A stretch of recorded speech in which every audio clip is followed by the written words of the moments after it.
Perfect.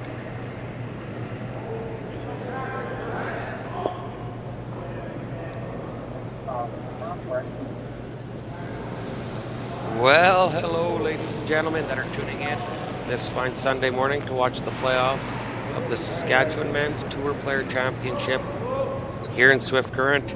We're ironing out some technical bugs and issues, but I think we got things under control. You are stuck with myself, Chris Heichert, and my partner in crime here doing commentary, Mark Larson. Why don't you say hello, Mark? Morning, everybody. So just a brief recap. We are commentating here for the game you're watching, Hartung versus Jacobson. Other games we have out on the ice in the quarterfinals here are Max Kirkpatrick versus Ryan Dice, Ben Gamble versus Sean Meacham, and Rylan Kleider versus Kelly Knapp.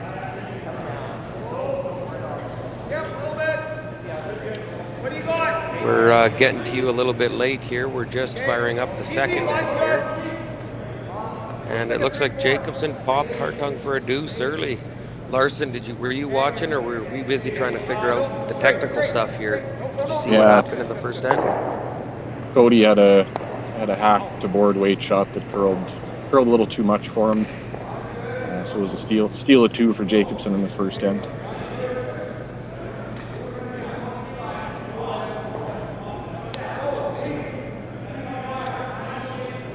Team Jacobson out here, I noticed, curling without their skipper, Jason Jacobson. Sounds like he might be down and out with a bit of a cold or a flu bug back in Saskatoon. So did the right thing. If you're not feeling well, he decided to just stay home. But if you've ever seen him throw an intern, that might have been the best thing he could have did for his team this weekend.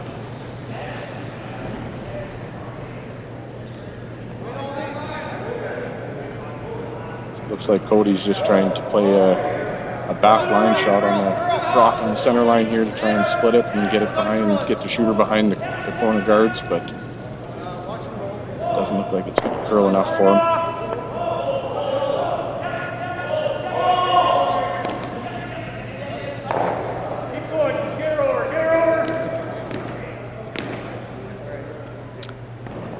That red one in the top 4 foot's kind of lost behind that mess in the middle.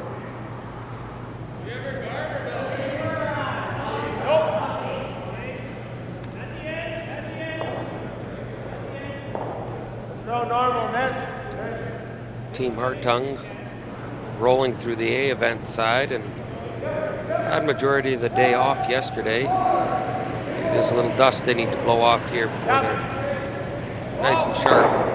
Kalkoff battled his way through the C event.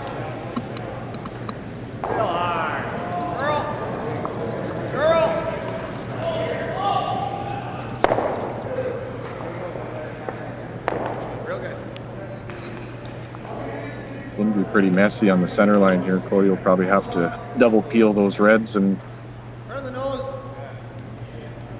it might send that yellow one straight back if he hits it right, but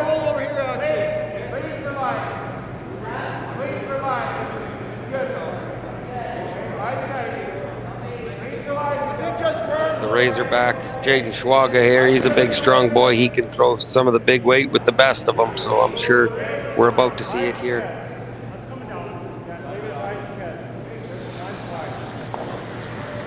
probably wants.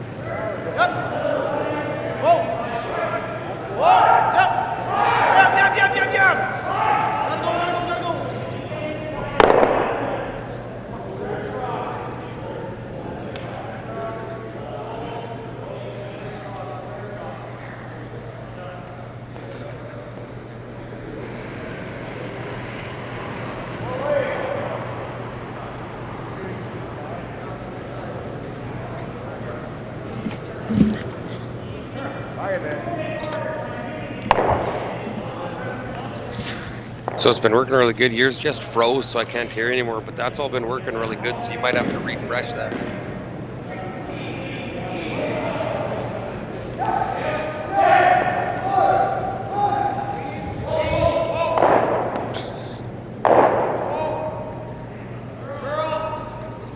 Keltoff looking for the soft weight, hit and roll behind cover.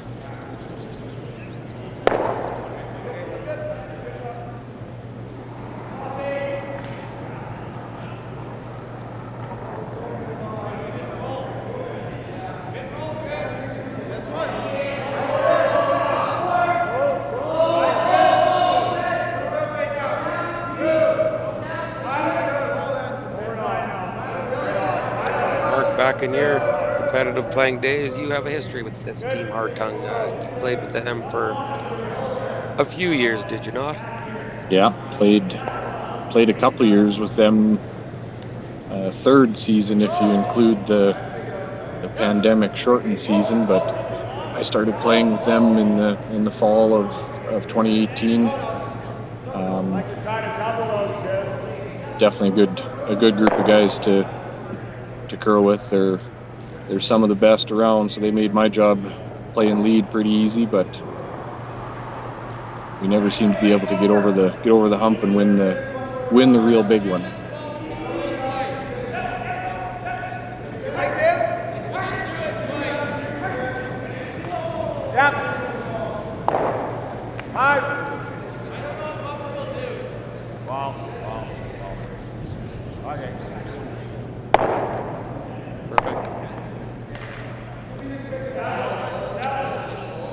Team Jacobson has to be careful here.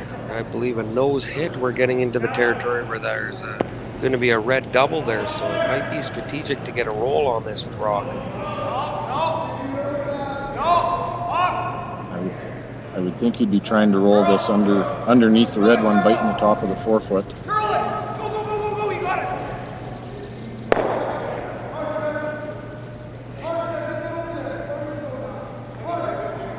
Great shot by there, Jake Hersicorn.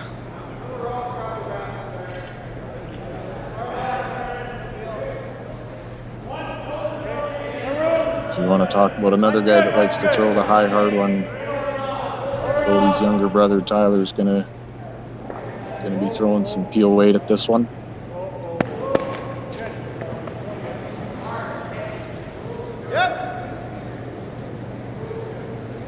Pretty important to try and stick the one that you're running in here if you could.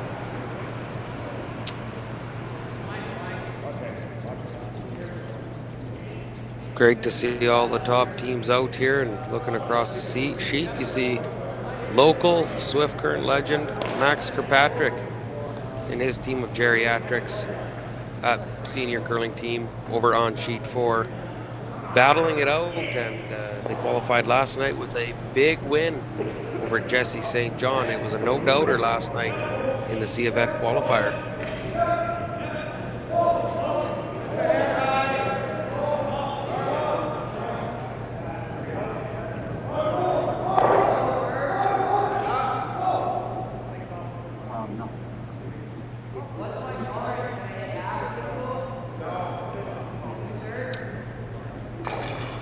Keltoff here trying to tuck a little piece around his center guard and act as another guard as well for his one on the pin.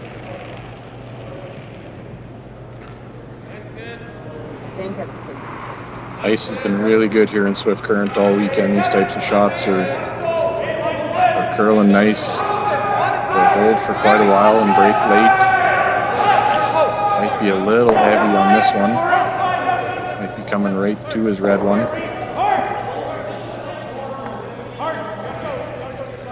A little heavy and a bounce off, so that's going to give Kody a chance to punch that out the back and maybe roll on top of the red one on the tee line.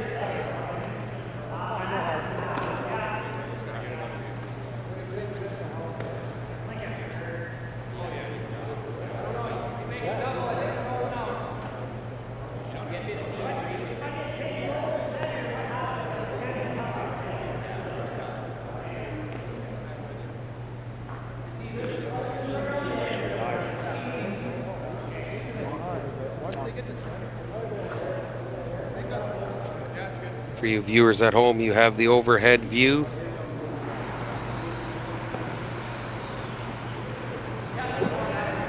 It looks like Hartung can get shot rock if he hits it on the nose. Kind of hangs it on the corner of the red one there would be ideal. But very precise shot. Can't afford to roll too far either way.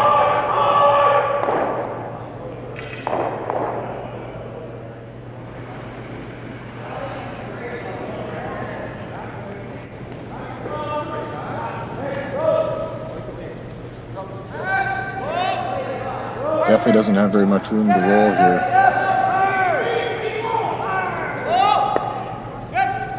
Close though.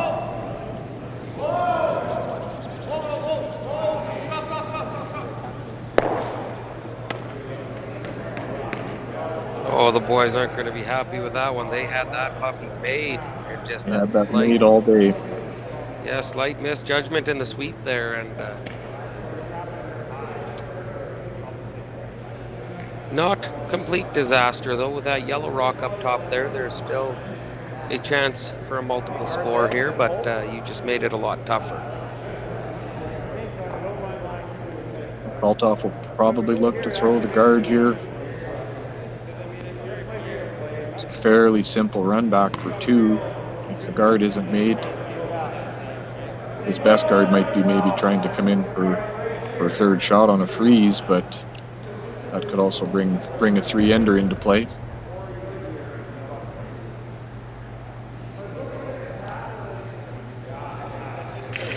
It's so easy, we have to take it.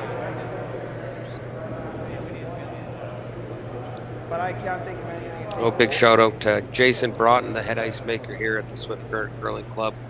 He has treated every curler who's gotten the opportunity to throw rocks here in Swift. Just to a treat. We have some of the best ice here in Saskatchewan. We have excellent speed, a lot of great curling, very consistent, and we typically hear great reviews from some of these top level teams on the quality and condition of the ice. So shout out to him and his team for what they do here for us in Swift Current. I think we just have to try to guard the 3.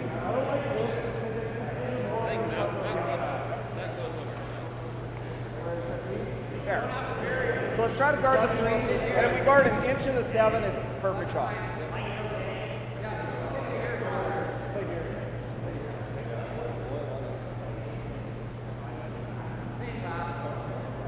What are your thoughts on this shot, Chris? Do you like the halfway guard?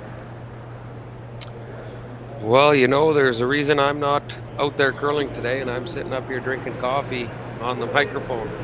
So, but if I had to say, I think I'm throwing a guard on that yellow rock, and I'm crossing my fingers that he decides to draw the button for his one. I think that's the safest shot for sure.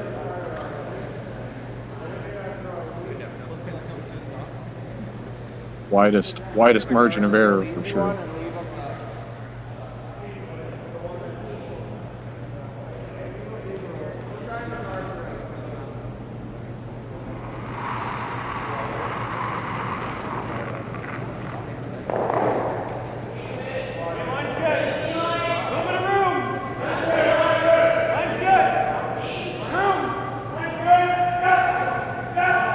Ideally, just on the top of the W in Winmar is Backy!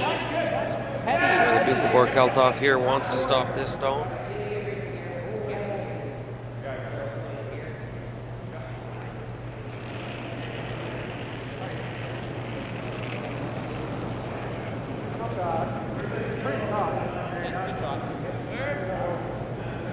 Haven't laid a brush to this one yet.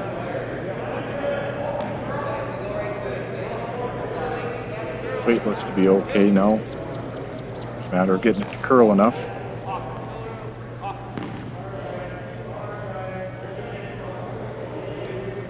That's a pretty nice shot by Dustin Kaltoff, exactly where he wanted it, and I think it does the trick.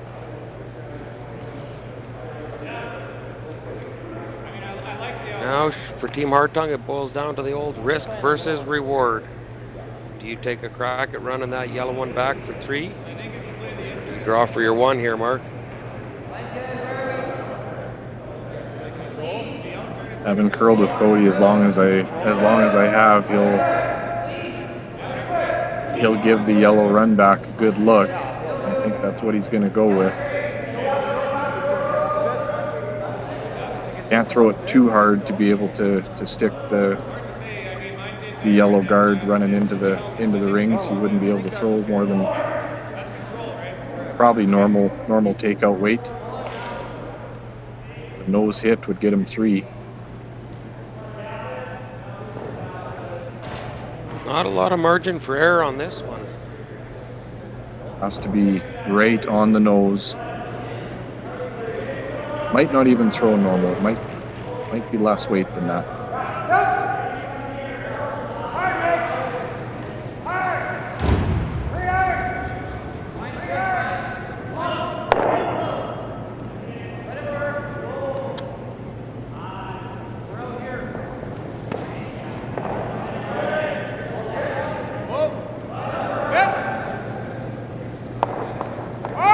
That one is over. Long gone. Might have to try and make it the other way now, maybe.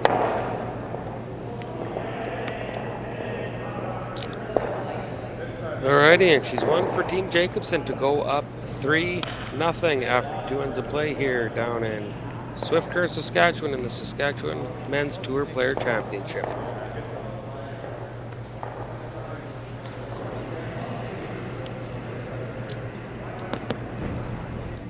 Saskatchewan, you know SaskTel, because we're everywhere, keeping you connected to your family and friends, to your history and culture, to those traditions that make us who we are.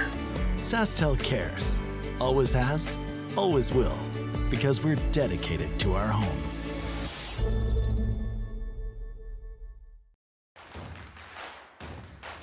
Imagine being able to stream every curling game from every sheet from any event, be it your Wednesday league game, bonspiel, or corporate event.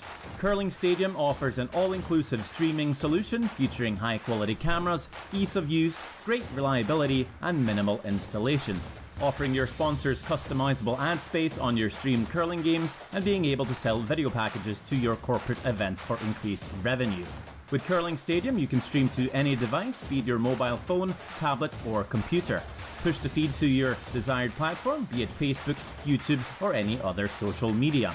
Curling Stadium is simply the way forward. Where it's commonplace in other sports to televise every game, we want to do the same. Curling is a global sport, and it's time it gets the coverage it needs. Make your curling club the next Curling Stadium.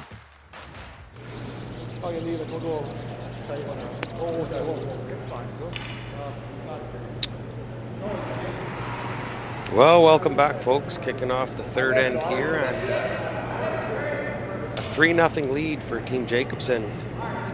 I think Kody Hartung is going to want to look to get a lot of rocks in play here and hopefully get on the scoreboard with a couple points.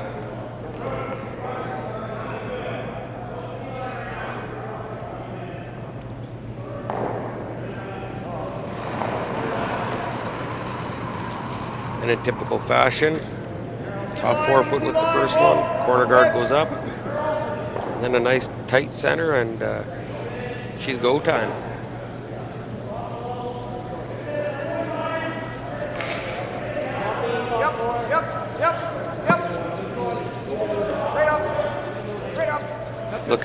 Looking across the sheets, it is a 4-0 lead for Team Dice over Team Max Kirkpatrick. Sean Meacham's up a few on Ben Gamble.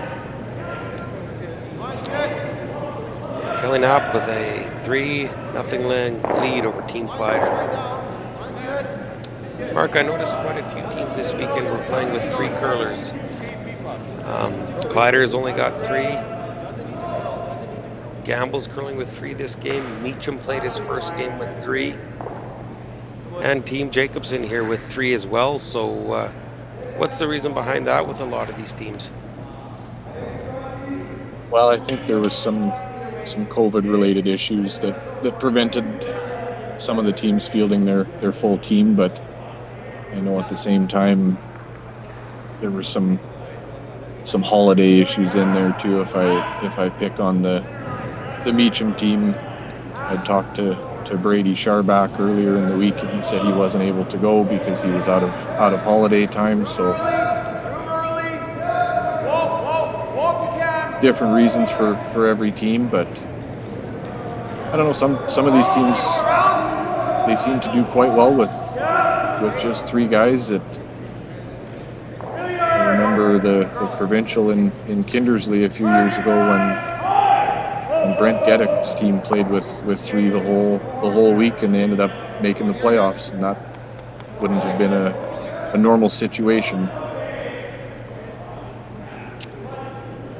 Well, I'm going to have to slightly correct you on that one. They played with 3 after their first 2 games because they had super spare. Chris Heichert playing the first 2 games. You were there. I didn't show up until Friday, so I guess I wouldn't have known that part. Well, we lost them both, so they sent me packing, and they went on a BBC event run.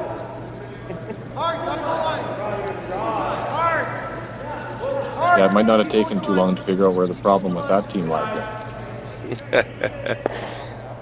You know, they were, who were they missing at the time?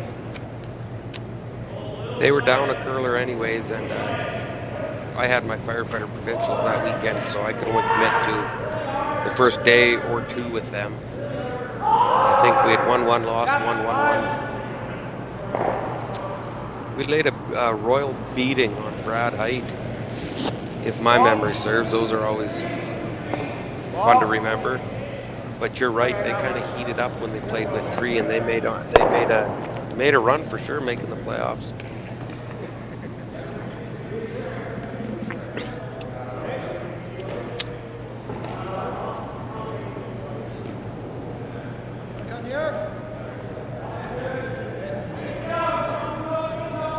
Oh, we got rocks in play here this end, so Team Jacobson doing a good job to keep the pressure on with keeping his rocks in good positions in the front.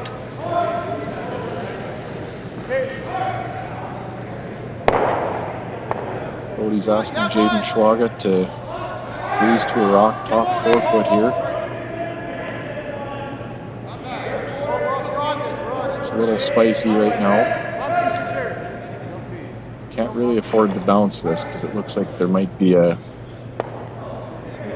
way for a couple of those yellow ones to disappear.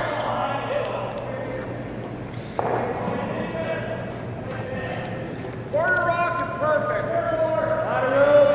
Quarter even thinner.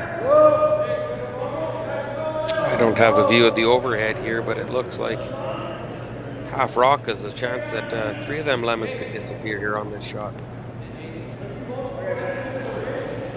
If he hits this right, I think all 3 of them could go off the back side of the yellow in the top 8 foot. Come on!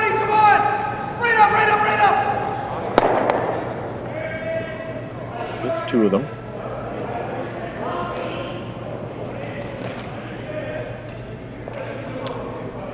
No, pretty proud of all the curlers here in Swift Current, but in general in the sport of curling. You see players wearing with masks. I constantly see people washing their hands, doing their best to social distance. The Swift Current Curling Club here, we are checking vaccinations, doing everything we can to make sure that all the people inside our facility and all the curlers remain safe and healthy so they can compete and we're able to get through some of these events in these challenging times.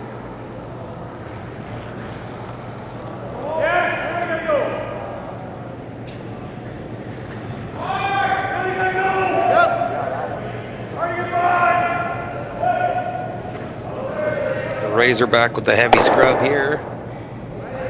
Just haired that one, top 4.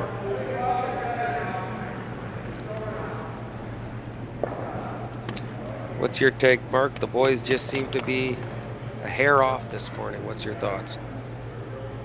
Yeah, sometimes they had most of the day off yesterday. Sometimes the best thing is to keep playing. I don't think anybody would ever say no to winning 3 in a row and qualifying out of the A event, but if you think about what Kaltoff and Jake and Quinn had to do yesterday, they were on the ice right pretty much all day yesterday. Sometimes you stay sharp just by playing games. The Hartung team definitely don't have their best today, but still a ways to go. There's time for them to come back, but they definitely have to start making a few more shots.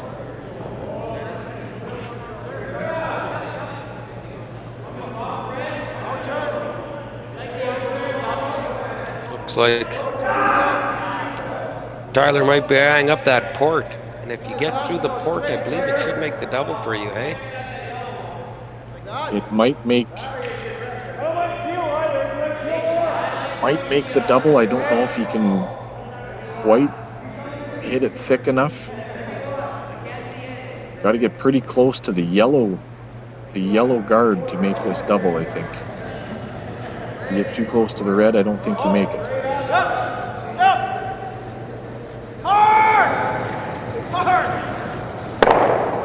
Did make it. That's a great shot from Tyler. Jeez, that's a real good shot. I couldn't quite tell from the angle I have here if that would catch that yellow on the top, or the red on the top of the 4-foot or not, but obviously it did. It's now a double attempt back for Kaltoff. He's another guy that likes to throw the up weight, throws it well.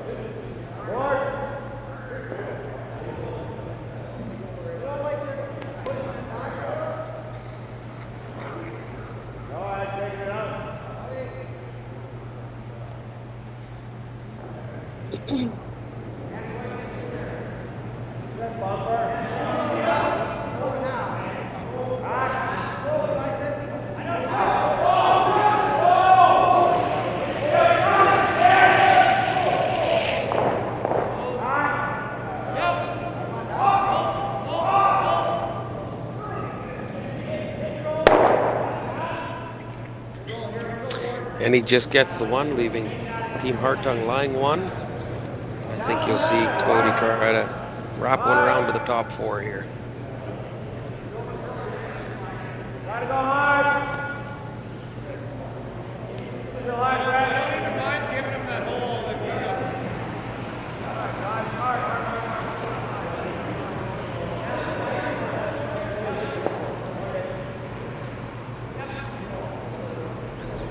Looking across the seat sheets, them old fossils, Team Kirkpatrick, are looking to battle back, down 4-0 to Team Ryan Dice. I know them boys have been going through a boatload of Advil this weekend. Rub A535, cold ice packs, plenty of whiskey.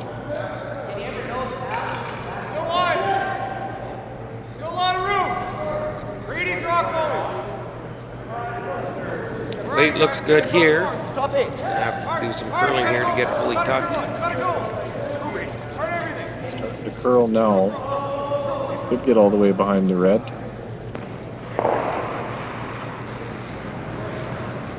Might be able to see a sliver of it on the intern side. Enough Just for a soft teaser weight shot. Just a teaser, they call that, yeah. Sure nice having big ponies in the front end like Hartung has here. The old Razorback, he's one of the best there. That boy puts a lot of pressure down on that poor brush.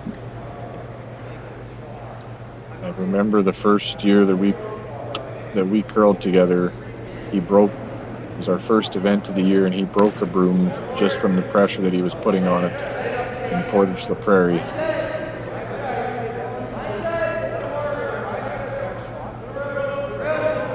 The silverback, rumor has it that boy likes eating whoppers. But who doesn't like eating whoppers?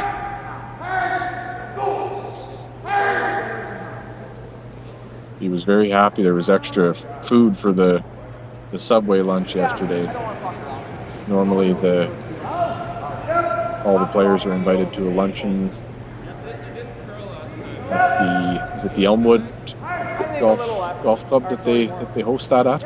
That's correct. Yeah, Jeff Chambers offers up the Elmwood Golf Course, a beautiful clubhouse. They typically host their AGM team meeting and have a nice little luncheon there. And just due to COVID and the gatherings, again, the Saskatchewan men's curling tour doing their best to do what they can to limit gatherings, and they decided to cancel that this year. Big shout out and thank you to Team Max Kirkpatrick's third, Scott Rumpel. He hooked us all up with 64 Subway sandwiches for the boys to eat yesterday. And I think the silverback had his share and more. He definitely had my share and your share.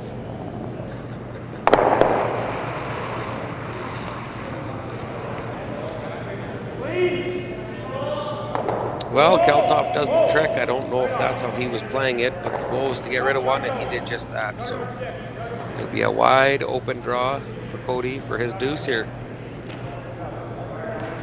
It's an important one to make to get back in the game. Down one after 3. Same shot that he threw on his first one, so he should know the path okay.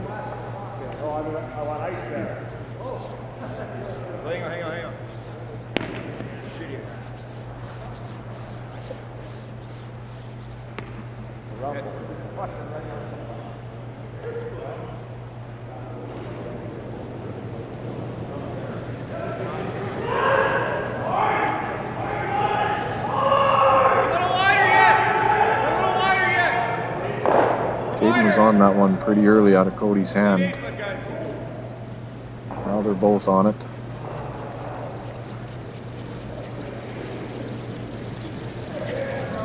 Not heavy by any means.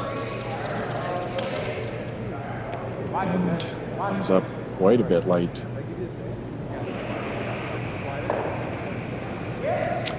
So it'll be one for Hartung here in the third end. The Saskatchewan Men's Curling Tour Players Championships.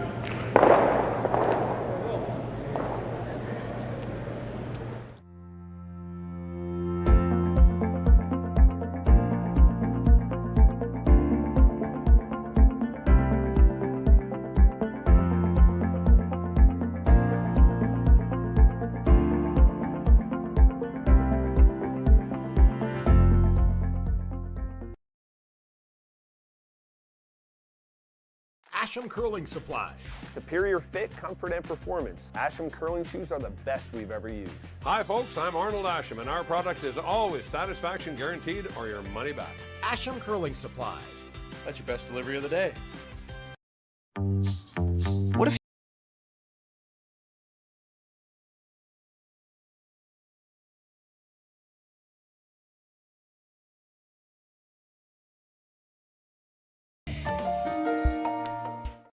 Cooperatives have been part of Western Canada for generations. We've seen a lot of good years together, and a few tough ones. But we never stop moving forward, doing the work, seeding the future. And right now, 160 co-ops and 500 communities are doing just that. We are a different kind of business. We are Western Canadian. We are Co-op. Needed that 4-ender tonight, yeah. He needed it.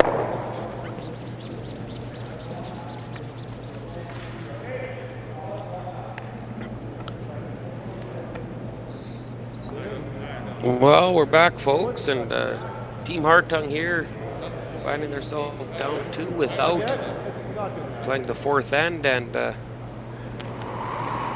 don't. Is it time mark that they start to panic, or still try to get your force, take your deuces? There's still plenty of game left to get back in this. Still plenty of game left. I think they'll probably go pretty hard for a steal here, but I don't think they'd be upset just with a soft force either. Only the fourth end. It is only 8 end games here.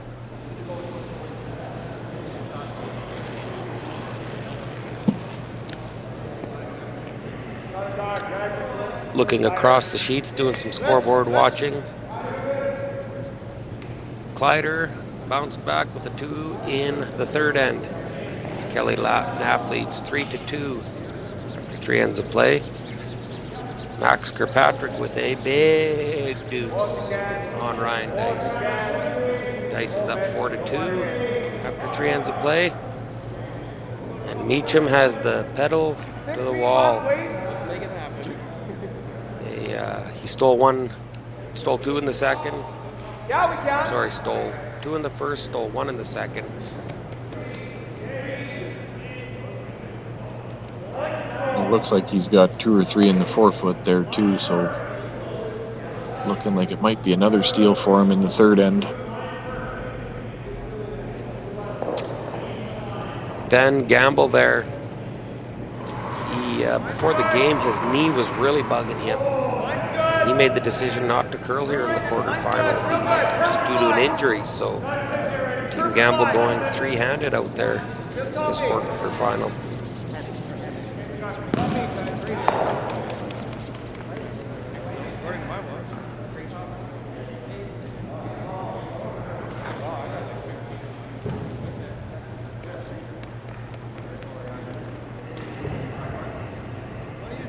Good rock from Quinn Hersekorn there. You don't want that too deep.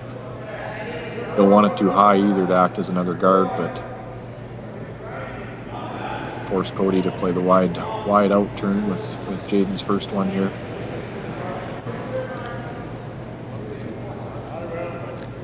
I remember my old man telling me a story one time that he was curling in a spiel, and I can't remember if it was Eugene Ritzik or Rick Folk. They got that just before the game. Rick Folk or Eugene, whoever it was practice sliding, and my old man asked if they were going to need help getting out of the hack just because they were so old, and he said that was a big mistake. That team went on to beat him about 9-1 in 4 ends. So he said he'll never make that mistake again. And I learned that valuable lesson last night when I seen Team Kirkpatrick and the boys roll in for their first game. I had asked them, I said, boys, are you lost? This isn't a senior men's box deal. Well, that came back to bite me last night in the C qualifier. They absolutely pumped us to qualify and sent Team St. John packing. Lesson to be learned there. It's never a good idea to anger the veteran. Unlikely, possible, but very unlikely. You'd have to hit it like paper thin. Not terrible. They're obviously gonna. They may not even hit us. They may go. Hartung team looks to be fighting draw weight quite a bit this morning. That's the second or third one that's come up quite a bit short of what they'd intended.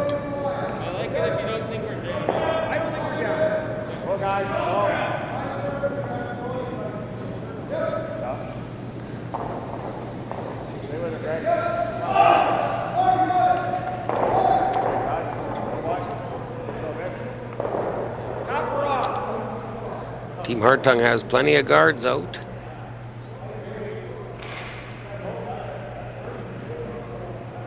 Kaltoff looking to remove a couple of them.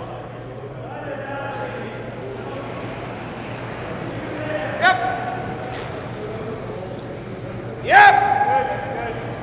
Hard! Right up! Right up! Right up!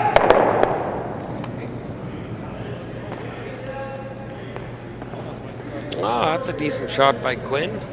Cleared a couple of them out of the way in the front.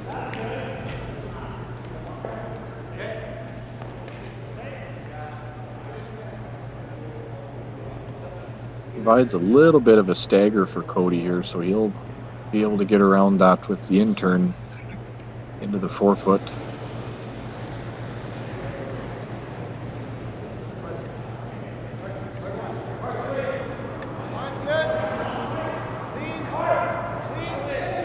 Definitely looks a little heavier, getting fairly tight on line. Geez, I see them clearing women and children out of the way in the back, so look out, folks. This one's coming in hot.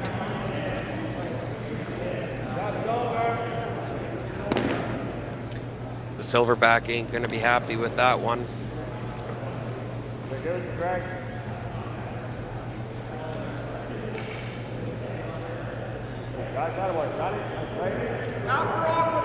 Maybe a bit of a whopper hangover caused him to throw that one a little heavy, or do you just think he found a quick spot out there and slipped her through? As far as I know, he didn't have any whoppers yesterday, but with the amount that guy can eat, there's no telling what he ended up eating all of yesterday, so it definitely could be the case.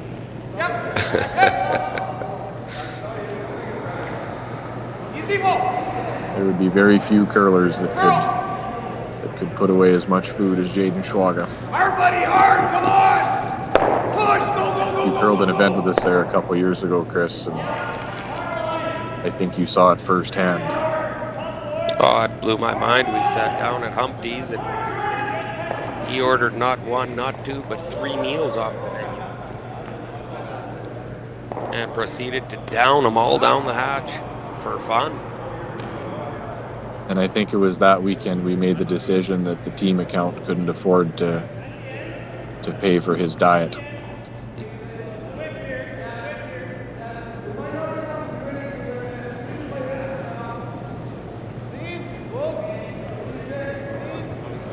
Little hit and roll here for Ty.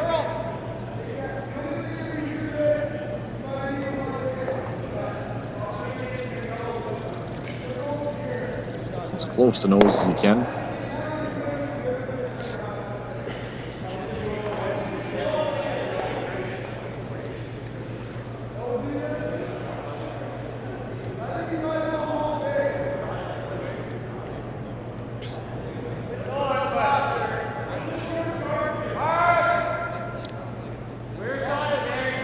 Big meet up, 4-1 with the hammer over Team Gamble.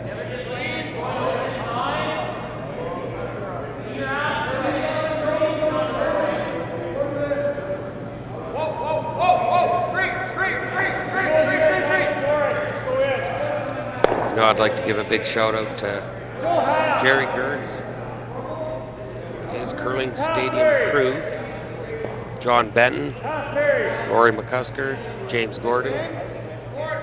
Still always learning some of the capabilities with this new curling stadium setup. And we've just been treated, curlers around the world have been treated to being able to watch some of the best curling through the live stream here in the Swift Current. It's kind of neat to see how things have evolved and changed. Kind of at any point you can turn your computer on and take this weekend, for example. We're watching this event here. We've got provincials in BC, Alberta, Saskatchewan. You can tune in anywhere and get your fix of curling. So it's kind of neat how the technology has evolved. And the SaskTel Curling Stadium here in Swift Current is a big piece to that.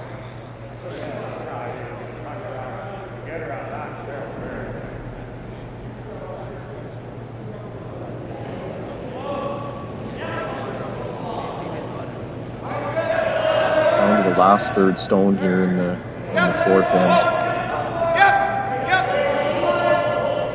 Jake Hurstcorn looking to make a nose hit, maybe roll under just a bit. Doesn't want to roll too much to give a double center for Kody, but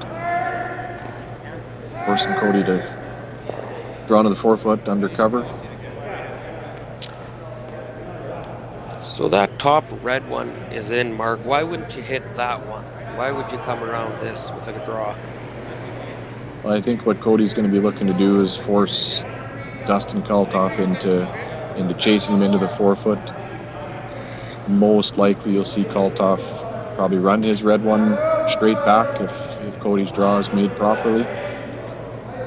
If he hits the red one on the nose, Dustin would either peel that one off, Kody would draw again, and because that top yellow guard is so long, it'd be very difficult to bury it without leaving Dustin a chance to blank the end. So down 2 without last rock in the 4th end, Kody doesn't really have a choice other than to get a little bit aggressive here.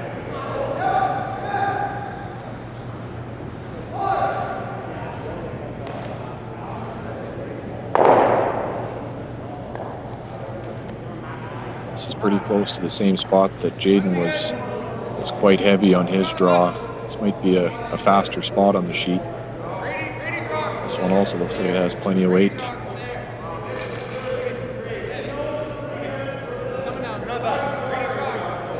Starting to come in now.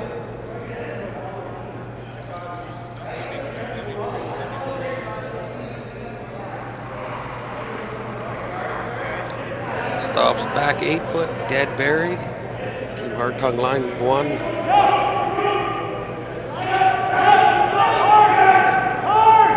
That's an interesting spot for that rock. If the rock was in the top of the 4 foot, you'd probably see Dustin run his tight red one back onto it. But now that it's slipped to the back of the 8 foot, you might see Dustin still play that shot. You also might see him draw to the top of the 4 foot and generate a skips deuce.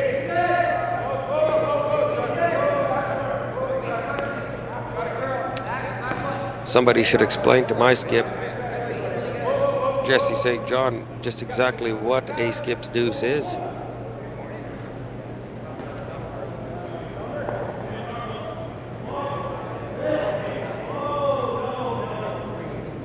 Sometimes that's why they pay the skip the big bucks to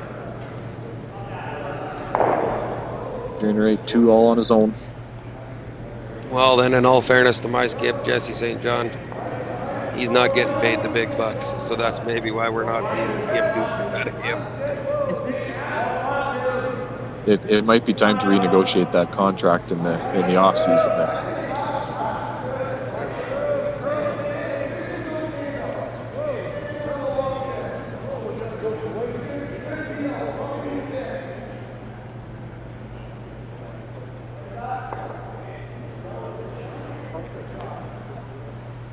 Keltoff looking for top 4 foot.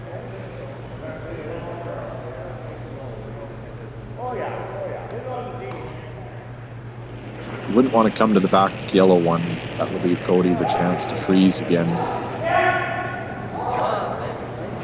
Ideally, top 4 foot, maybe biting the button.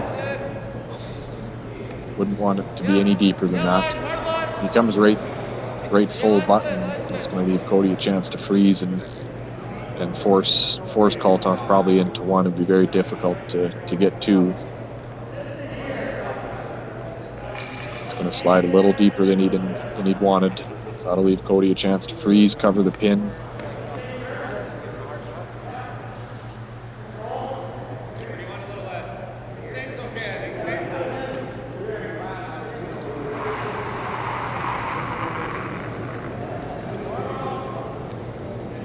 Has to be sure he gets the angle right here too, Chris. Yeah, that run back you talked about is always an option, and it's there depending on where this rock stops. I think he'd want to make sure if he could ever get right to the nose of that red one on the back of the button, maybe even over curl it by an inch. That would be his best angle. Silverback's on her early. The boy's putting a heavy scrub on here.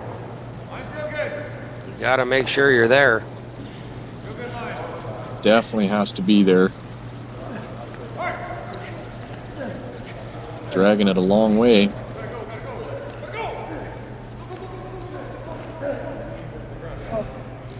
That's a great sweep by the guys. End to end on that one.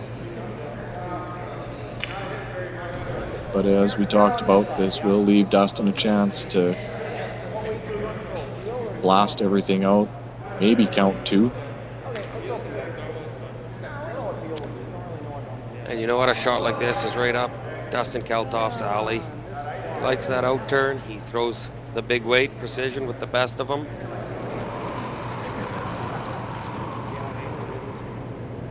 This one looks like she's a just off nose, no doubter for repair. I think just off nose, 3/4. That red one in the back of the forefoot wouldn't go anywhere. You just jam on the back yellow. Should be able to stick the shooter to get his 2.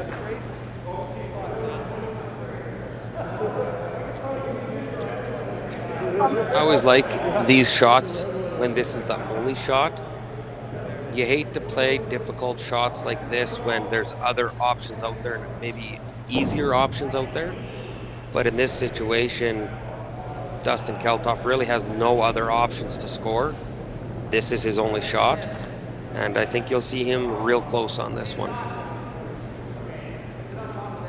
I would agree. Dustin likes to throw these, and he throws them well. I would expect this to be very, very close as well.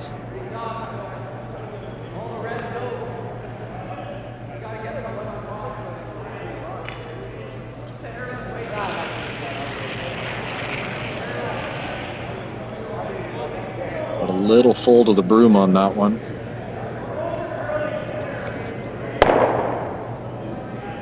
Drives it past. Drives it past, and it's a great big steal for Team Hartung. 3-2 after 4 ends of play here in Swift Current. With SaskTel sponsorships, we get to be a part of your community. SaskTel cares. Always has, always will. To apply for sponsorship, visit sasktel.com/sponsorships.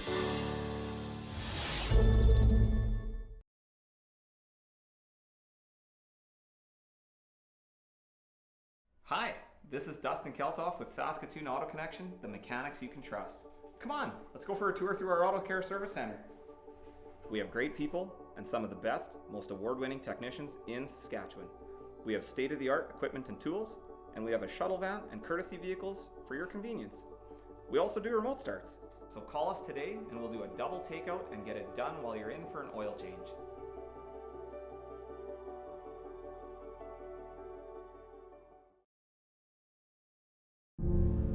A co-op is not a building. It's not a grocery store. It's not a gas station. A co-op is a group of people who come together to build up their community, to help their neighbors, to make a difference. And so, they start local businesses that are member-owned, businesses that give back. Western Canadian co-ops have been quietly doing it this way for more than 100 years. Well, it's time to speak up. It's time to celebrate. And it's time to see that there is another way.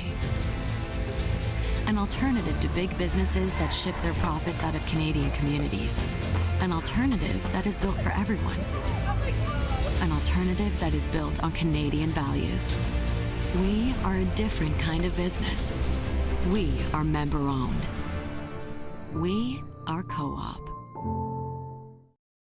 So the difference is, Infinet gives us a direct fiber optic connection. Therefore, we have lots of capacity to deliver every packet.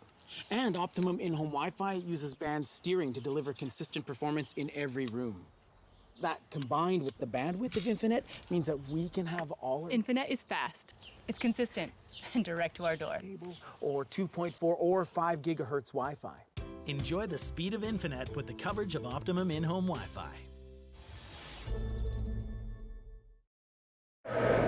Odell's the left. Well, we're back here in Swift Current. We're watching the Jacobson-Hartung quarterfinal matchup with the Saskatchewan Men's Curling Tour Players Championship.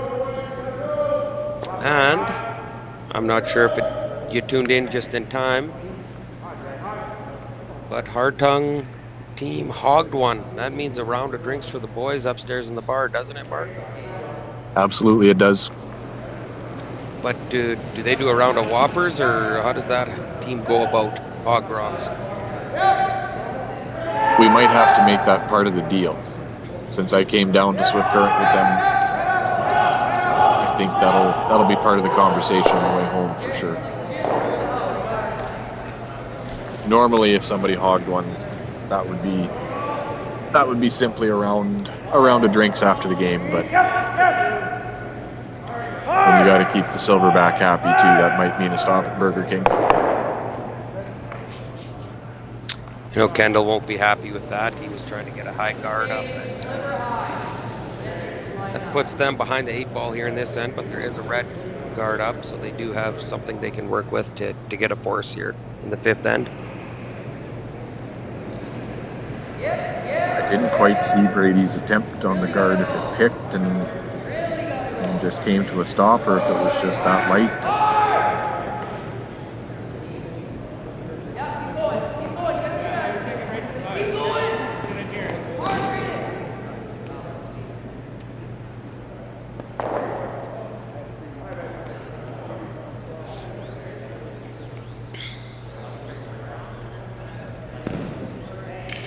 Quinn Hersicorn here asked to soft weight hit and possibly roll into the rings tonight too.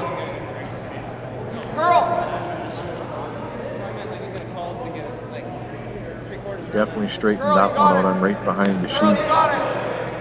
Looks like he's going to get a nice roll out of this, and his weight is okay. Rolled a little too far. I was hoping to stick that one at the 12-foot, but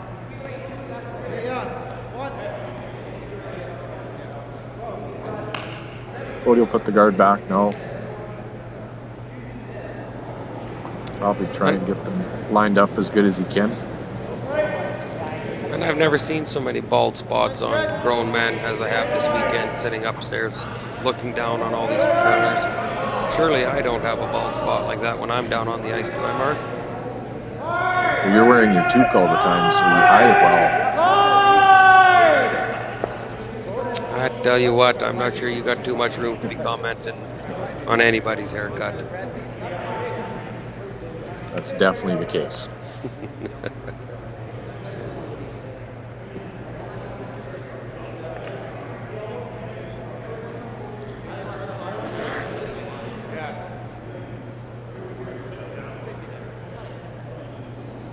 The old boys on sheet 4, Max Kirkpatrick is finding himself in a world of hurt here. Down a couple points. Down 4 points. 6-2.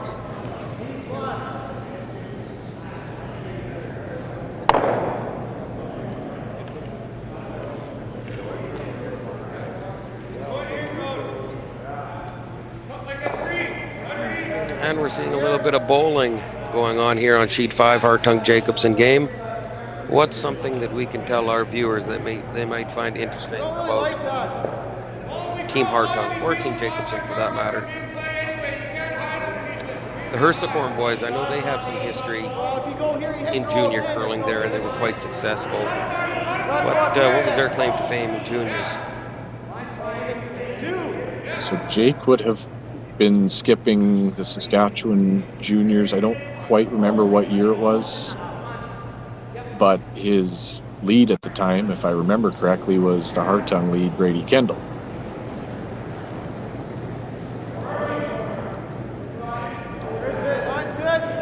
I think that was maybe 2014 or 15.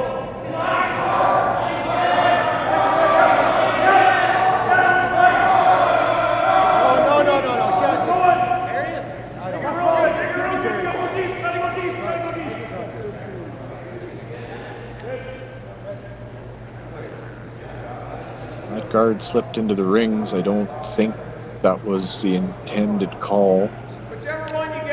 But you know, I think it's lost behind that red corner guard, so it might turn out not too bad for Team Hartung. Not a bad spot for it, that's for sure. They're going to throw something quiet at it to maybe see if they can chip it out in the open. And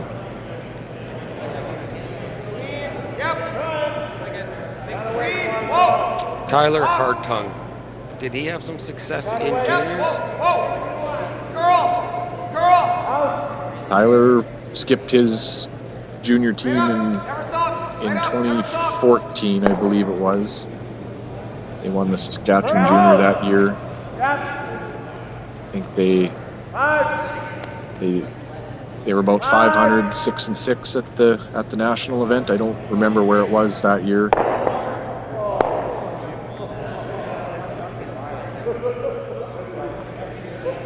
always a threat in juniors, just as is so often the case. You just kind of have to wait your turn, let some of the more experienced juniors get out of the way, and Tyler's been playing in the men's circuit since he was probably 18 or 19 anyway. Played with his dad Jeff and Kody and Claire DeCook from Langenberg for years and years. Jeff Hartung. Now there's another old fossil who still can curl with the best of them out on the ice.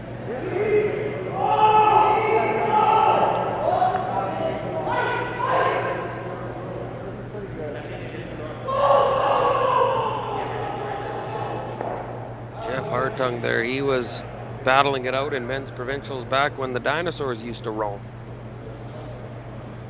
I think Jeff was around when corn brooms were invented, so. Heck of a player from down in southeastern Saskatchewan. I do hope he's watching this morning. Welcome to everybody who's tuned in this morning and watching, and unfortunately having to put up with Mark Larson and myself, Chris Heichert. Again, we are constantly with this Swift Current SaskTel Curling Stadium, doing different things that we can to see what the capabilities are of this system. And this is just one of the perks, is having a couple local donkeys such as ourselves on the microphone here commentating some curling action out on the ice. If anyone is watching this game and has access to my cell phone number and has a question you'd like to ask Mark or I, feel free to send a text to either one of us.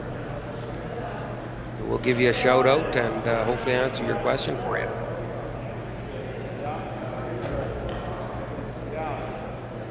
If the question has to do with poorly thrown out turns and heavily dumped in turns, I'm certain I'll have an answer for you, because I am one of the best at that.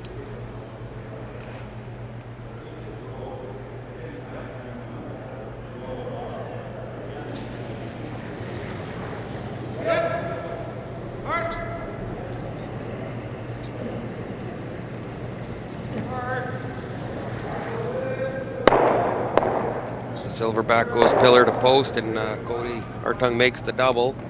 But this leaves the Duke of Boar, Dustin Keltoff, an opportunity here to wrap one around that corner guard.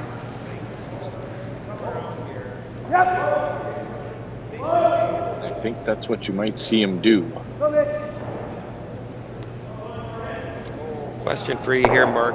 Would you ever draw the open side? That's such a long guard that if you did and Kody decided to get aggressive and wrap one around, you should have a soft weight shot for two. And I agree with this call. It looks like that's what they're going to do. Fifth end of an 8-end game. Dustin's up one. He's in full control of the game. He wouldn't necessarily have to try and force himself into two. If he happened to come up a little bit light, Kody would be able to draw around and then force Dustin to take one. So drawing the open side is going to give him the chance to keep control of the hammer, probably blank the end and take it to an even end. So I think this is a good call. They often talk about playing the scoreboard. And would this be a situation like that? You're playing the scoreboard and playing for the hammer in the home end? I think so, especially up 1 point in an odd end. Definitely being able to keep control of the hammer in the even end. You know, it's going to force Kody to get overly aggressive without last rock in the sixth end to either try and force or steal again. So this is definitely a great example of just playing the scoreboard and being in full control of the game.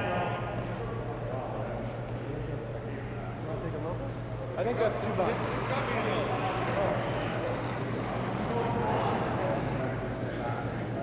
Looking like Kody Hartung is going to take call it a conservative approach. He's going to play the hit, but you better believe I think they will go extremely aggressive after this roll. And hopefully kill two birds with one stone and get one sunk here.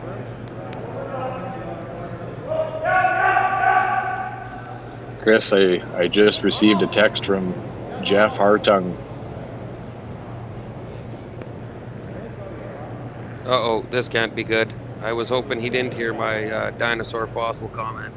I thought he might still be sleeping this morning, but looks like he made it out of bed in time to watch the boys play. But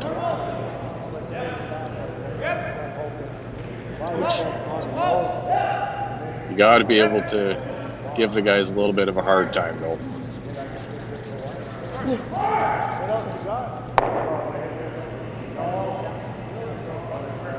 Kody was trying to hit and roll there. If that hangs on in the 12th foot, it'll force Dustin to make a play on it to try and blank the end.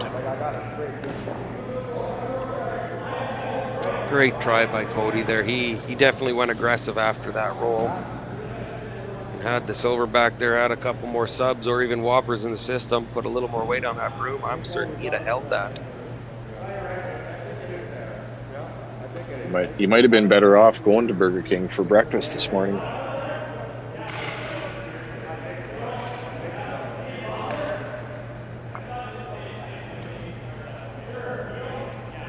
So Dustin will try and blank the end now. It should run straight down the sheet. They're not taking much for ice here.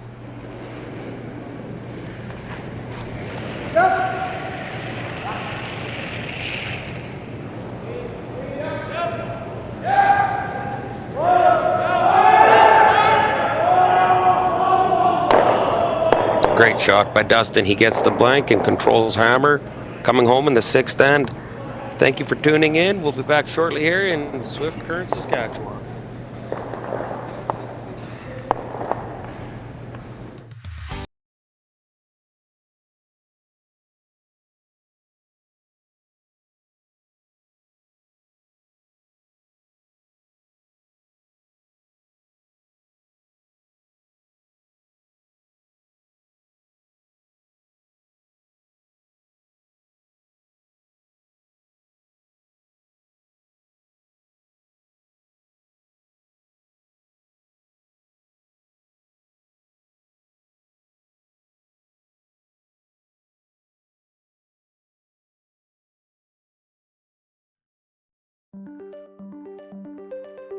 A new day is upon us.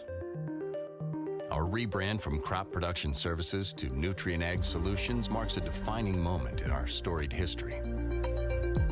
Driven by renewed promise and purpose, today we're more equipped to grow our world from the ground up and serve the agricultural community than ever before. Delivering the same valued, personalized service that shaped countless trusted relationships, with access to a new, unrivaled network of business capabilities that will carry us into tomorrow. In an industry ever influenced by change and uncertainty, our continued commitment to every grower's journey will deliver new possibilities. We are partners, advocates, advisors, and stewards of success. We are Nutrient Ag Solutions.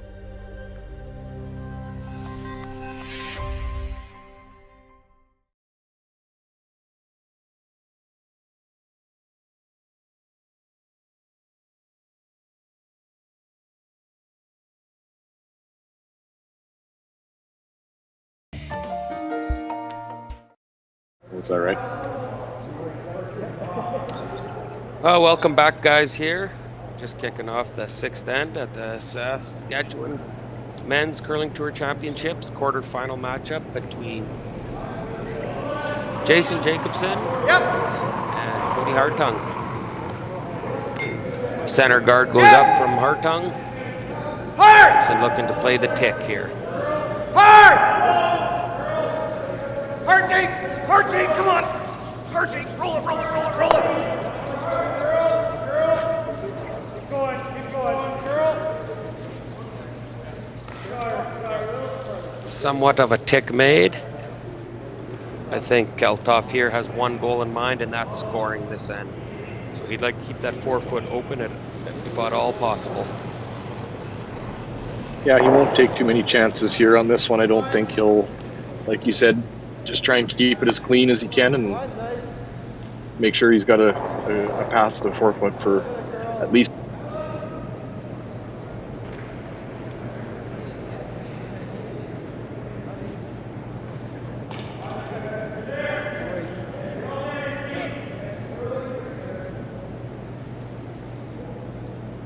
Mark, your screen just froze.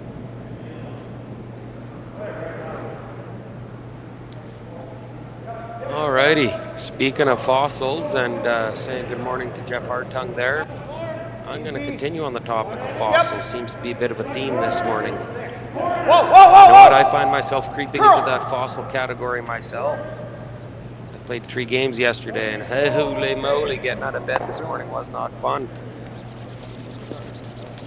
Looking across some of the sheets, it's neat to see some of the young kids that are out here, and what young kids are out here. A lot of these young kids, fossil parents, were extremely talented curlers. Dustin Keltoff's old man was one of the best. Played third stones for Doug Harcourt out of Humboldt for many years. Heck of a shooter.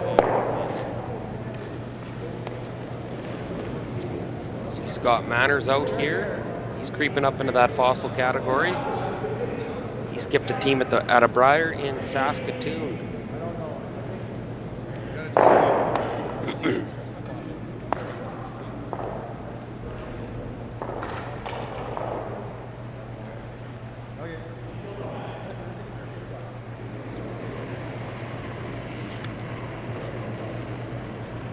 What else do we got for fossils out here? Kleider. He's got to have a fossil old man out there somewhere, doesn't he? Did Dean Kleider played with Brian Humble for many years, I think. Played with Brian Humble, and Brian Humble used to play with Max Kirkpatrick way back. I think Brian used to live down this way, so I think they curled together for probably 10 years anyway, if not more. We might have to ask some of the fossils you're talking about to comment on that one.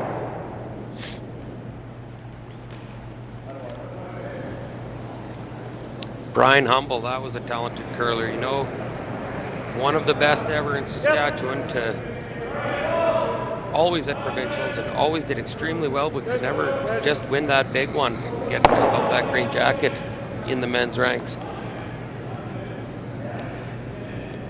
Yeah, he was definitely one of Saskatchewan's best for many years, making his way around the senior circuit now with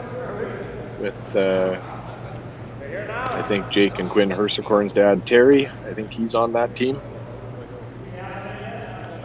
Terry played second for Brian Humble for a lot of years. I know I went toe-to-toe with them back in the day, and yeah, they were one heck of a team. I think it was Brian Humble, Dean Kleider, Terry Hersekorn, and Kerry Tarasoff, who is down in Assiniboia doing the Saskatchewan Ladies Scotties. And I believe that's kicked off this morning, the semifinal. Who do we got queued up in the semifinal in that, Mark? Semifinal in Assiniboia this morning. Amber Holland was going to be playing Penny Barker.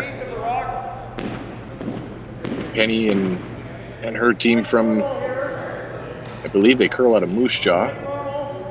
They played Chelsea Carey in the A versus B Page playoff last night. Came right down to the 10th end. Penny had a chance for 4 points in the 9th end, but ended up only getting 3 to tie she was down 3 points at the time as well, so she only ended up getting 3, and Chelsea had to draw the button in the 10th end to win. So, and then Amber won her game against former champion Robin Silvernagel last night, so setting up the semi-final this morning. I believe the final goes at 3 o'clock down there.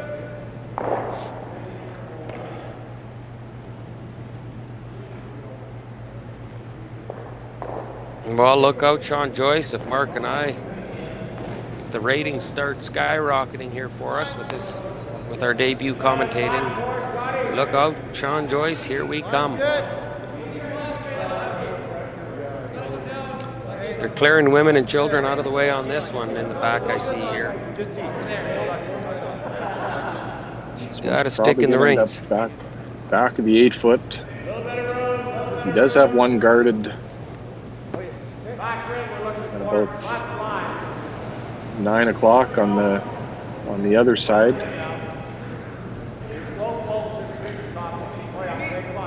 It's going to force Dustin into a decision here if he wants to ignore everything and just try and generate his 2 points now. Still does have a path on the intern side coming this way to the 4-foot to be able to score, but there is that red guard on the outturn side that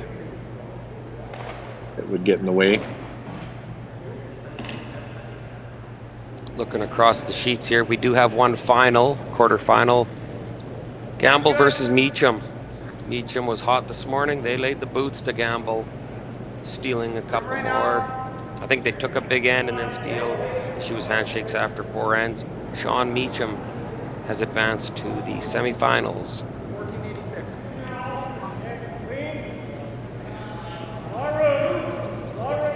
Pistol here from Jake, grappling one around. Top 8-foot, buried. One is completely undercover. Force Kody to move that one, try and sit on the corner a little bit maybe. Plays it soft enough, you can probably get to a corner of it anyway. Max Kirkpatrick in a world of hurt. Down a mittful to Ryan Dice and in trouble here. Coming home in the 6th end. I'm good, thanks. Looks like Kelly Knapp is in full control of his game on sheet 2 against Rylan Kleider. 7-2 after 5 ends.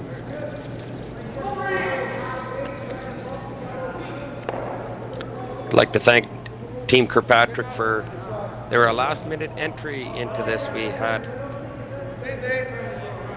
COVID actually had to bump a team out of the spiel, and to keep it full last minute, we were able to round up these geriatrics to throw together their senior men's team, and they were worried about getting their butts kicked out here, and it's been quite the opposite. They've qualified, they've been playing real well.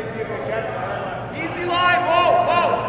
But this morning it looks like it's past their nap times, because Team Ryan Dice is kind of taking it to them here in the quarterfinal.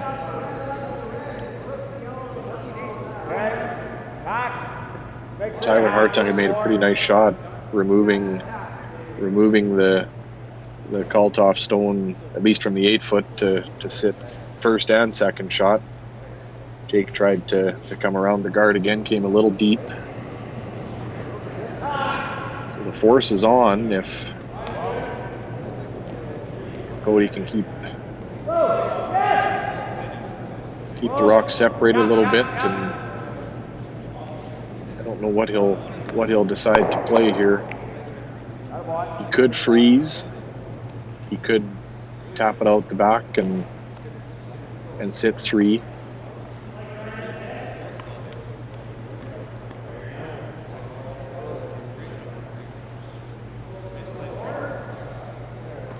The only problem with these rocks is they're all behind the tee line, so they're not really helping Kody at all either. It would give, if he taps it out the back, that would give Dustin a chance to come down and move those back a little bit, create a yellow wall there.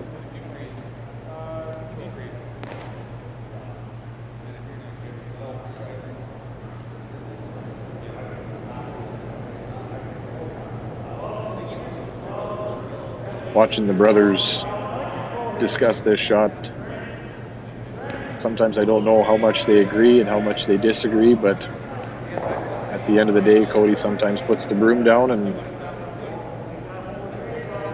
that's what they go with.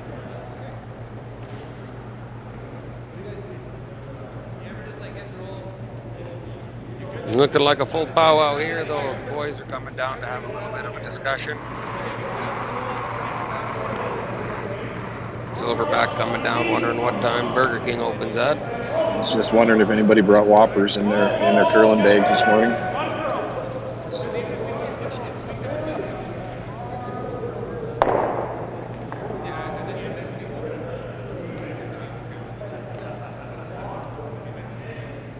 What's your call here, Chris? Do you like the tap? Do you like freezing to that red one? So here's my thoughts. I believe Kelthoff has what he wants, and he has that 4 foot open right now to draw to get his 1. I think that's his goal, is to get his 1. So even if you freeze, Kelthoff probably still going to get his 1. So personally, I like playing a hit on that one and lying 3.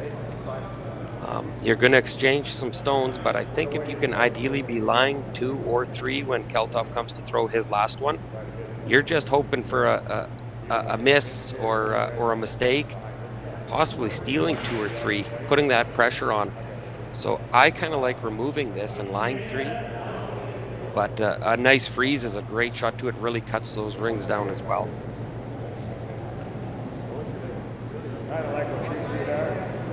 And this will really be more of a, I mean, obviously the weight has to be there, but this is definitely more of a line shot, because you would want to get right to the face of it if you could. This one doesn't have any extra weight on it. They'd still like to be shot rock if they could.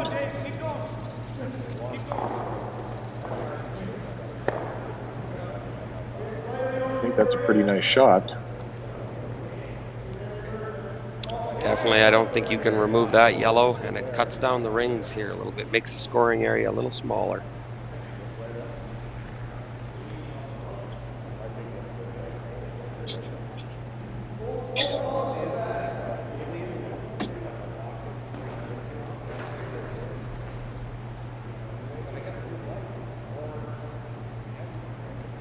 All the viewers tuning in, we've been treated to some fabulous curling here in Swift Current at the Saskatchewan Men's Tour Players Championship this weekend.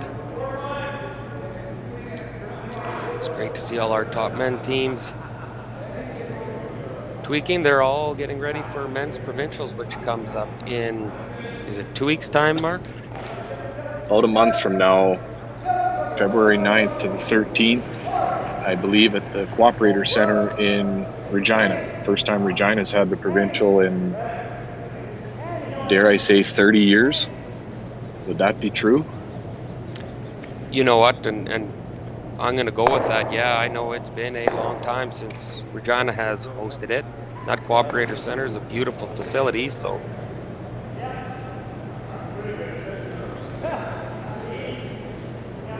Darren Gress will be making the ice with Jason Broughton for the men's provincials, I'm assuming. Same group that they would normally have. They always do a fantastic job with the ice for the provincials. It's never anything short of fantastic to curl on. They get her moving 14 and a half, 15 seconds, curling 5 feet, so.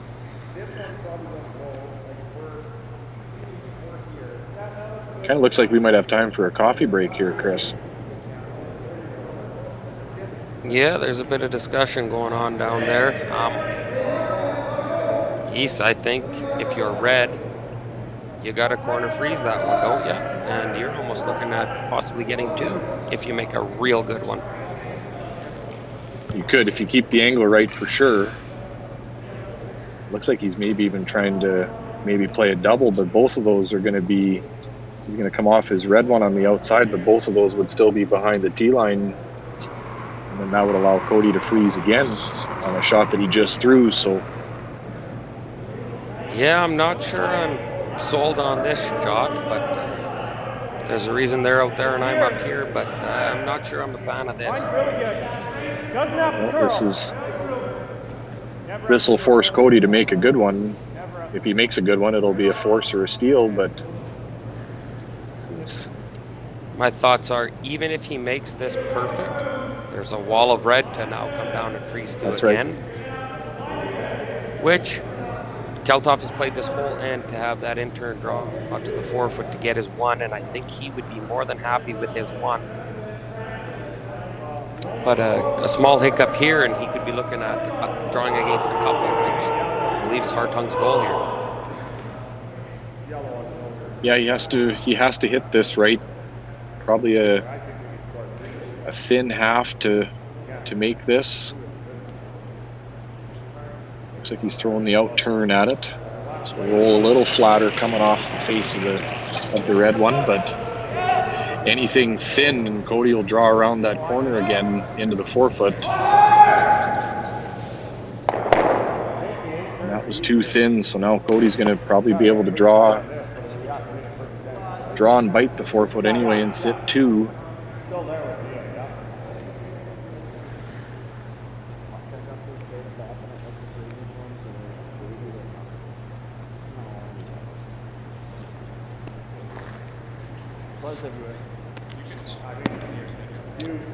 Wonder if we have Jason Jacobson watching this morning, if what his thoughts on that call would have been. But the Yak, yeah, text us in here, Yak, if you're watching, tuning in live, listening to us. I never even realized I haven't ripped you at all if you are tuned in, so let me know so I can lay into you a little bit if you're tuned in watching your team here. Jason will be rolling over in his grave there, I think, if you saw that last shot.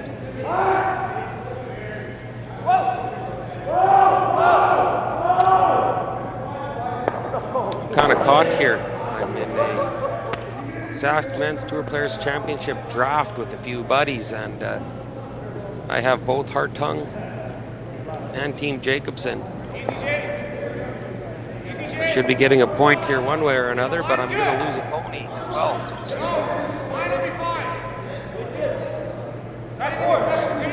Line looks pretty good on this one. If they can get the weight right, they might have to curl it a bit. Got to get the angle right. That's a perfect shot from Kody right there. That's going to make Kaltoff's draw just that much more difficult. Full 4-foot would do it, but in the 6th end of a game, sometimes that 4-foot doesn't look all that big.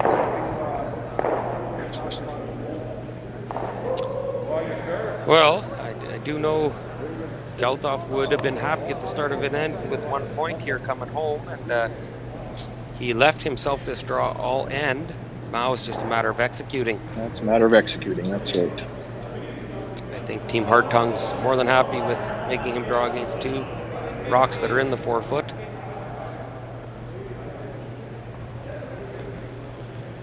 We have another final out there. Ryan Dice stole another one in the 5th. Make that a final, 7-2 after 6 ends of play. Ryan Dice over Max Kirkpatrick, and Team Dice is on to the semifinals.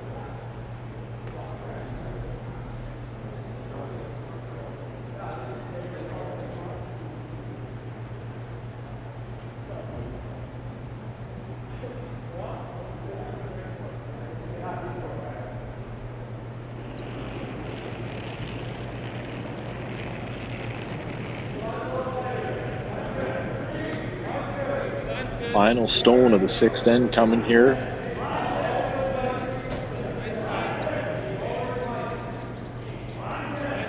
Just a heavy clean from the boys for now. Line looks good. Weight looks fine. Right to the button. Nice shot from Kaltoff.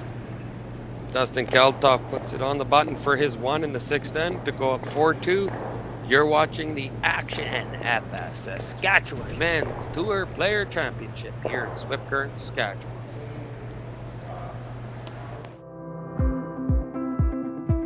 Coming through for you during these uncertain times. When the unexpected happens, choose Winmar Property Restoration Specialist to safely restore your property. With over 90 locations, we provide restoration and rebuild services for residential and commercial properties across Canada. With a professional team, responsive 24-hour services, and specialized equipment, we will work with you every step of the way until your project is complete.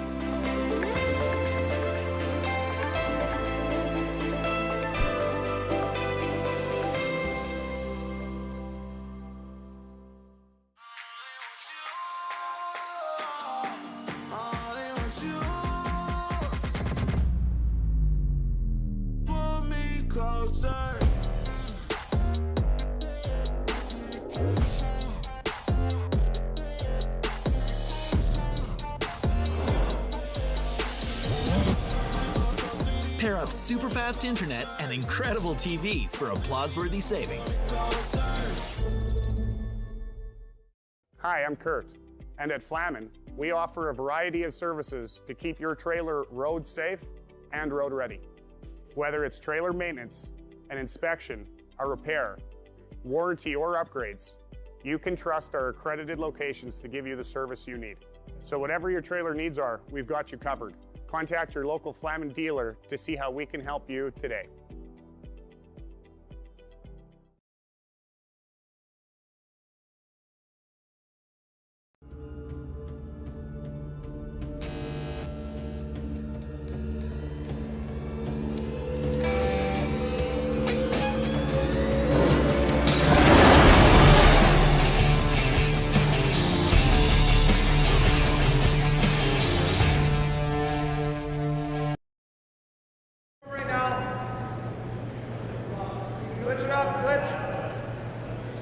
All right, kicking off the 7th end here.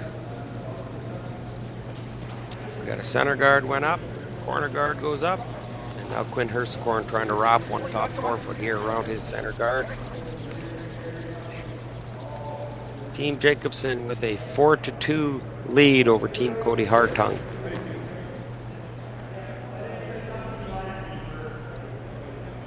Doing some scoreboard watching here. Kelly Knapp is up 7-2 for Team Kleider, and I think Kleider will be starting the car here shortly. He's in a world of hurt playing the 6th end here. Wait only right now. Good line. Mr. Kendall trying to wrap one around his corner guard. Curl then, curl please. Curl. Hartung will be going all out for a deuce this end if possible. Gotta go wait too, yeah. Gotta go wait too.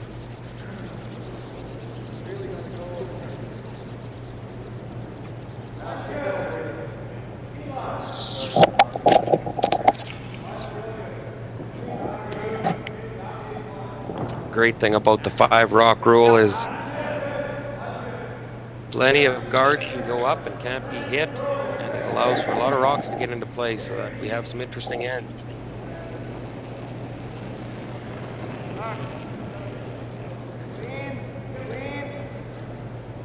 Yep, yep. Whoa, whoa, whoa. Girl.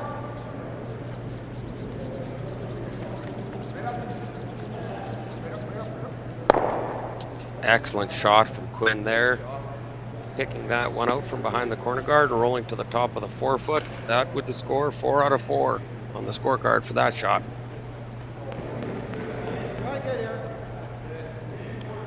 Got the 2.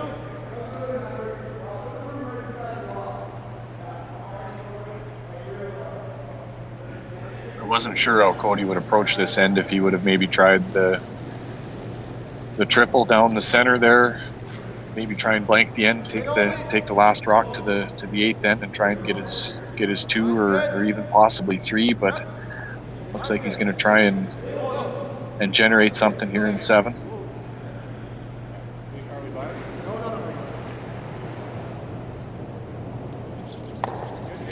It's a pretty good shot from Jaden right there. Yeah, great shot. That one can't be removed, so Kaltoff's going to lob one on there, and here we go. We're in a ball game. Another final to quickly report to you. Team Knapp defeated Team Kleider after 6 ends of play. And our feature game, Jacobson versus Hartung, is the only one left remaining out on the ice. Right up the curl a little bit. So Chris, we've got a bit of an update for you. Jason Jacobson just texted in and said, I almost puked when the broom went down for the in-off. So I guess that gives us our answer as to what he thought about that one. Jason's never been one to mince words, so that's about what we expected. Well, good morning to you, Jacobson, and thanks for tuning in. There may be a Jacobson team meeting after this event.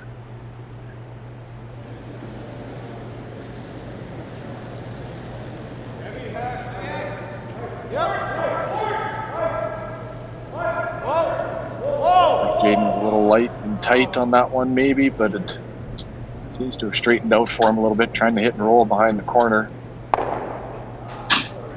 Had to stick the shooter on that one. Definitely had to make sure the shooter was there. They were on it early out of his hand to straighten it out a little bit. And bit of a sweeping error there on that one, which hurts, but the yellow one's still in a good spot, so still some opportunity here to come. Jake's being asked to lock one on that yellow one, just on the inside if possible. Okay, don't touch it then. No need to. No need to.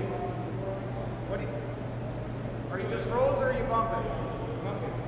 Curl it. line looks okay on this one. Jake might have to try and carve it a bit. Looks like a pretty good shot though. Didn't quite get to the inside, but there's a chance that could do the trick. There's lots of room by the guard there. Kody might try and get a little bit to the inside on this if he can. Just move the rocks around in the forefoot and keep an angle on the red that Jake just threw there.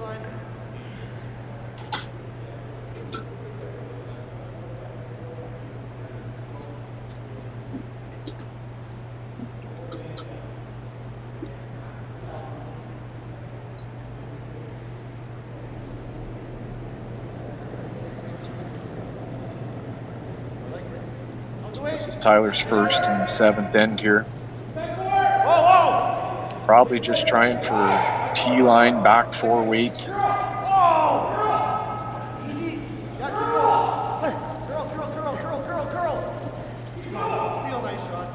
Oh, what a pistol. Boy, that's a great shot from Tyler. He made about as good as he could, I think. You know, the theme of today has kind of been old fossils, and you know what? I'm just going to go out there and say Jason Jacobson needs to go into that category. For crying out loud. How old this guy got to be before he realizes it's time to hang him up?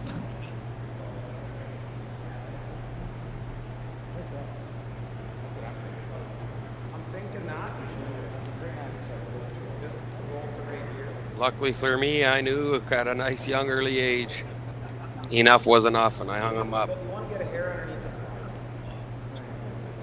Speaking of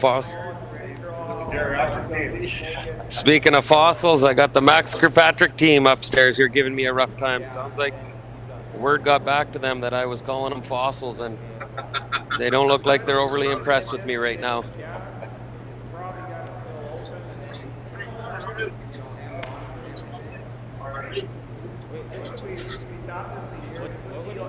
You know, Team Kirkpatrick, them were the good old boys when curling was done right.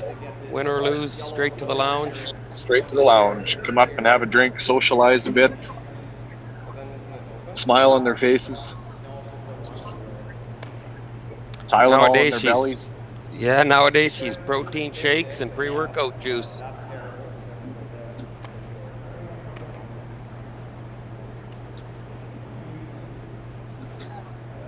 Max has always been a great winner and a great loser. He'll come up and have a drink with you regardless.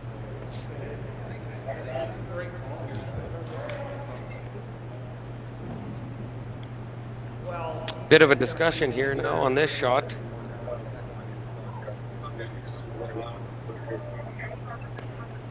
It's hard to say what the best shot is here. It might be time to maybe double peel the centers, try and open up the forefoot a little bit. There's no real direct way to get at that yellow one on the top of the button.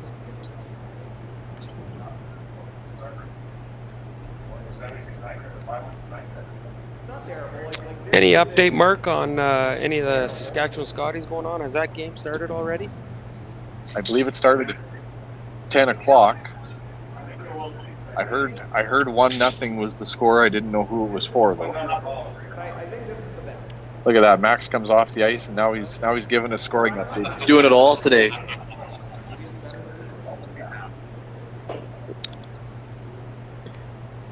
So 1-0 for Holland in the Saskatchewan Women's Provincial Semi-Final.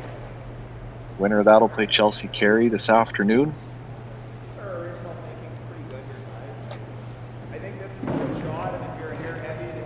Jaden Schwager starting to pace a little bit. He can probably taste that post-game whopper by now. What's the Duke of Boer got up his sleeve here? I think he's just wanting to freeze to the inside of that red. Is that the play? Freeze the inside of the red. Which is really tough just because that court isn't real big.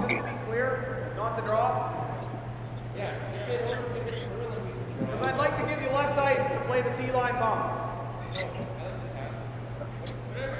But I guess he doesn't have last rock, so he's kind of got the forefoot closed off a little bit. But he might he might just be trying to corner freeze the top yellow one, which would take away any chance to get to the inside of that red one on the top of the four. Okay, line's good now. Whoa. Line's good. Whoa.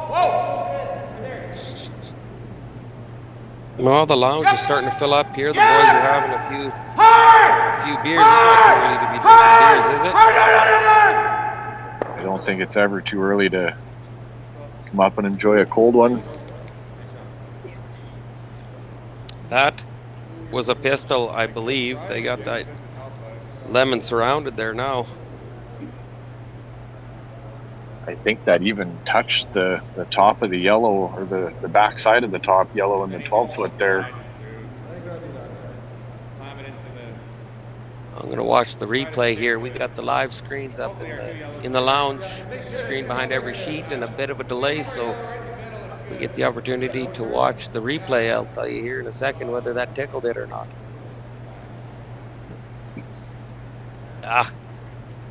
Some legs were in the way, but it actually did look like it tickled the back of that yellow. I don't know what Kody might try here now. Might have to start thinking about moving some granite around. Yeah, if you hit just a hair high side, there's a chance you can kill both guards and still have two yellows in the rings, which I think is the goal once this shot's done, is to still have two yellows in the rings.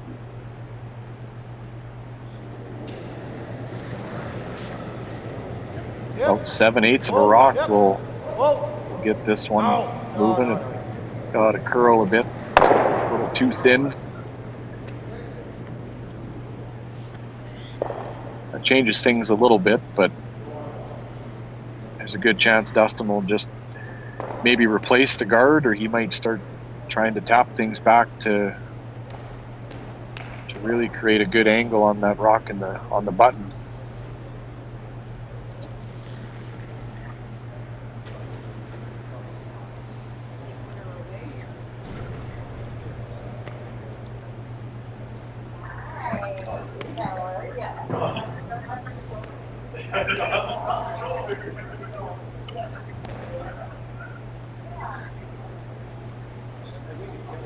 Discussion time here again for Team Jacobson. Do you ever try to hit your red and lose that yellow and lie 3? You definitely could. The catch, I think, would be to make sure that the shooter gets out of the way a little bit too. It happened to stay. If it happened to stay in the 8-foot, Kody might be able to come back off of it and underneath everything again.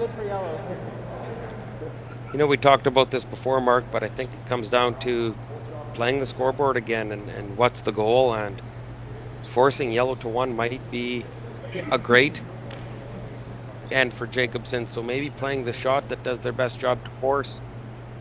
I think if you try to promote that red to lie 3, it's a great shot, but now you're just opening things up for Kody a little bit, and right now it's sitting real good for red to get a force.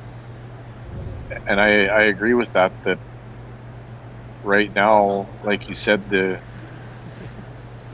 point of this end for Dustin would have been to force, and he's basically taken away every opportunity that Kody would have to get a second point. So maybe that would mean that the guard would be the right call here.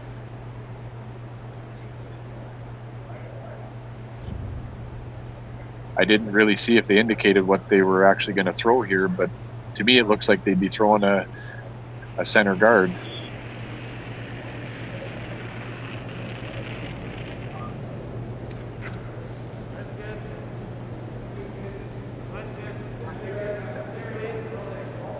He's got to wait for a tap back here on this. No, the one sweeping. Right.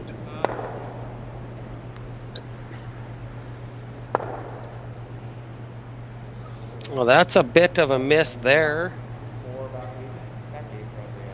Still not sure what Hartung has.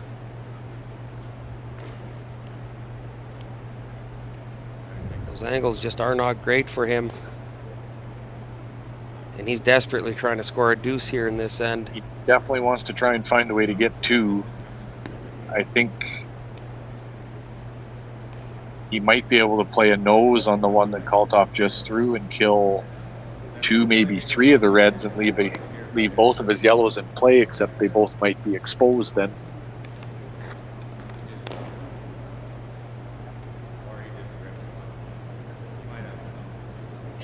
There's not really a lot of good options.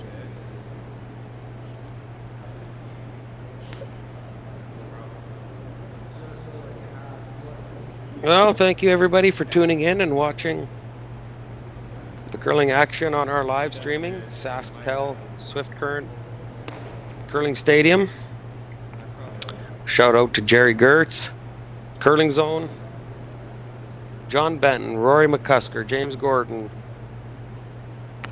and all the team here that is putting together this live feed.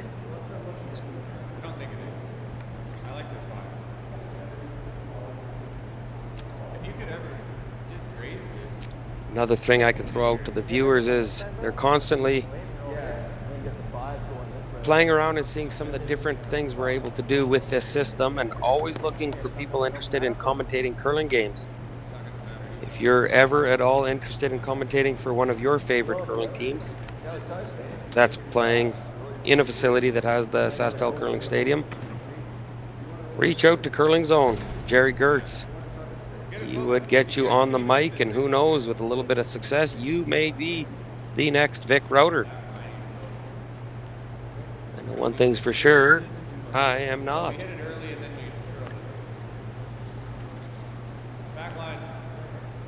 A couple feet slower than it was before.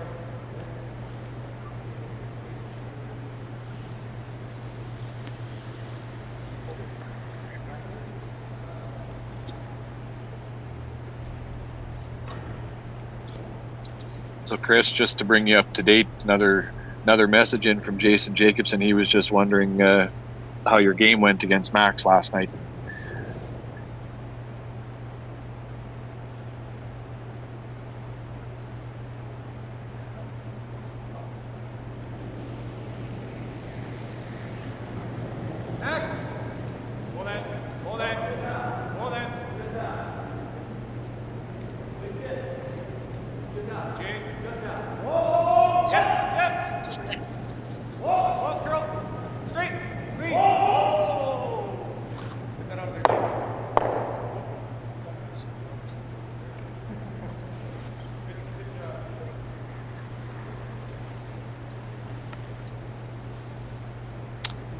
But credit's got to be given.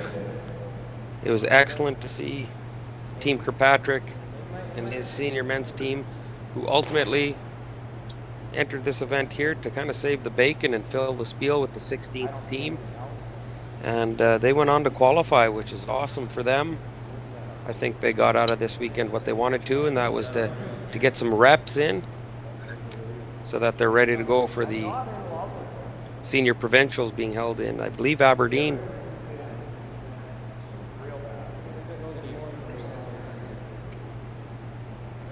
It is unfortunate to see some events being canceled due to the pandemic and the state that we're currently in.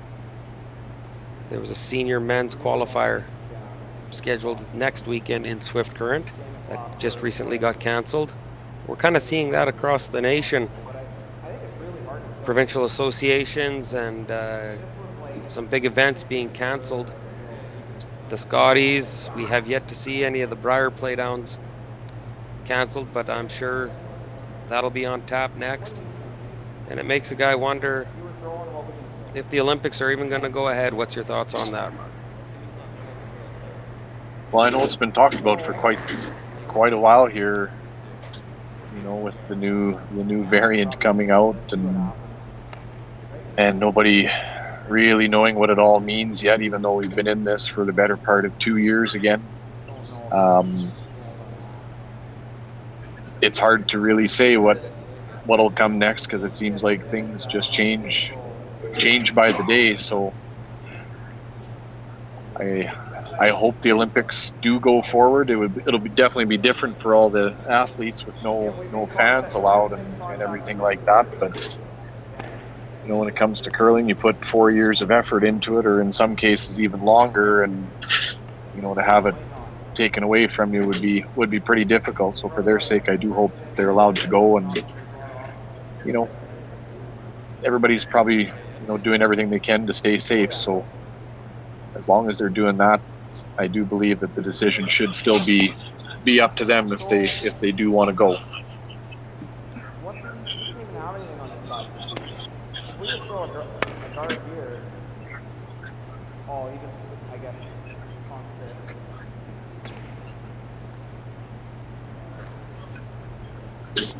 Okay, make it. See what happens. Okay. Dead noise.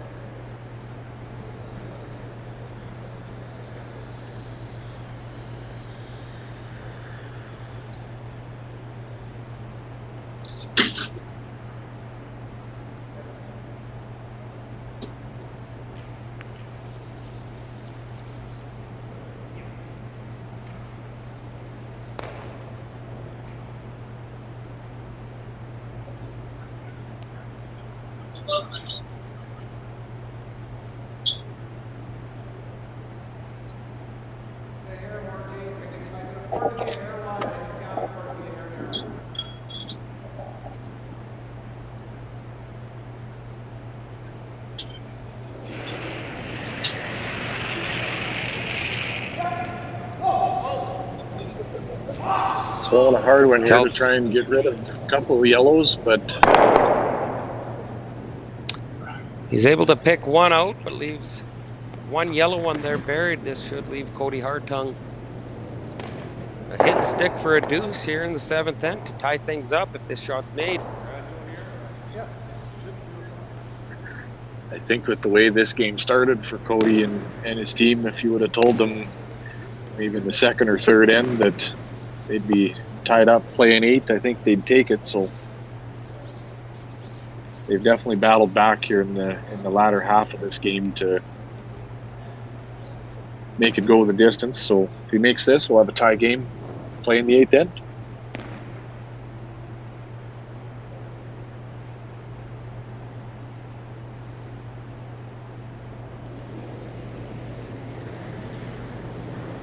Not throwing it too hard here, just kind of a board weight type shot. It's been one of the straighter spots on the sheet the whole game, so definitely need to get to nose here, and it looks like they have. Couldn't afford to roll anywhere, so.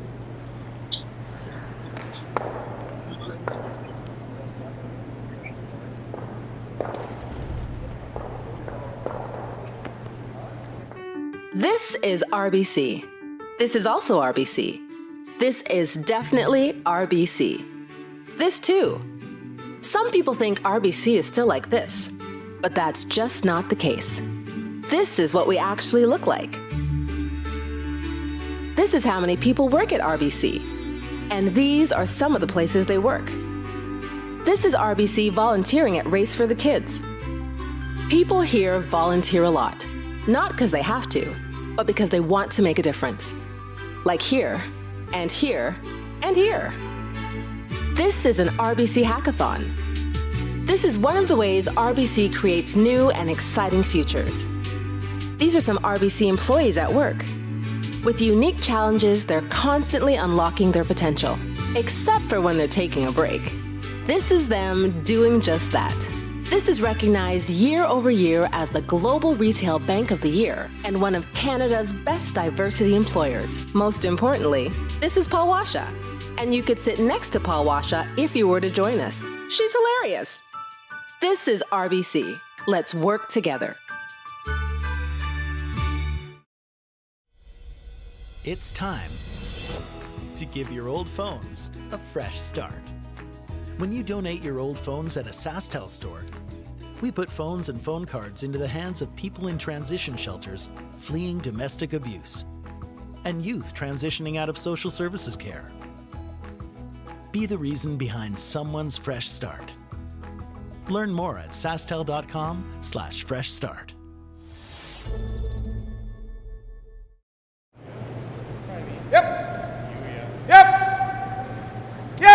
Well, welcome back here, guys, for the end of the last sheet left out on the ice. In the quarterfinals here, Team Jacobson versus Team Hartung. Center guard goes up, and Quinn tried the tick. And he hit her a little tick as well.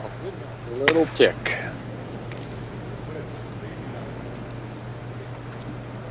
Cody's going to ask Brady to put a nice tight guard up, utilizing the 5 rock rule.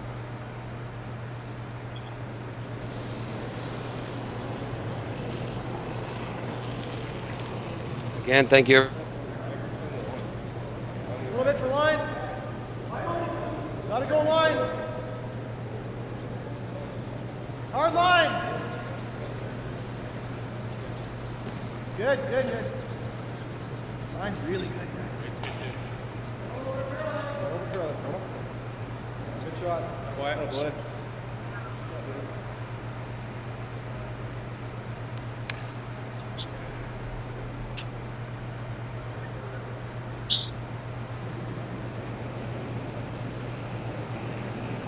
Same way? Yep.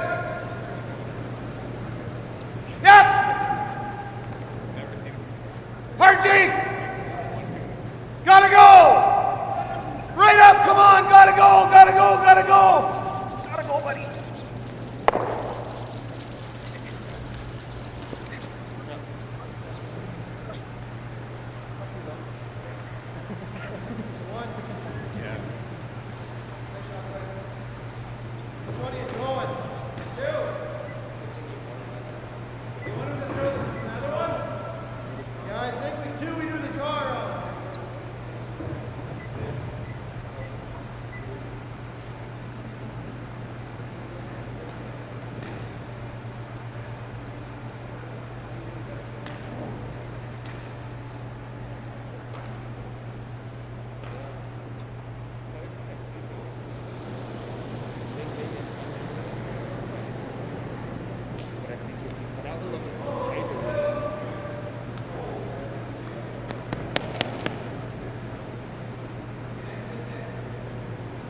Balance it. Hard, hard, looks heavy. Straight.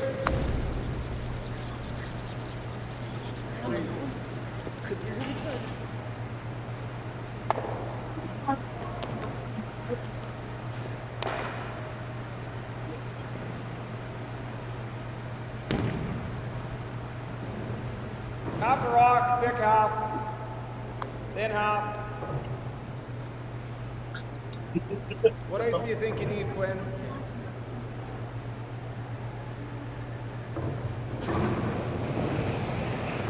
Yep. Yep. Whoa. Whoa. Whoa. Nice shot.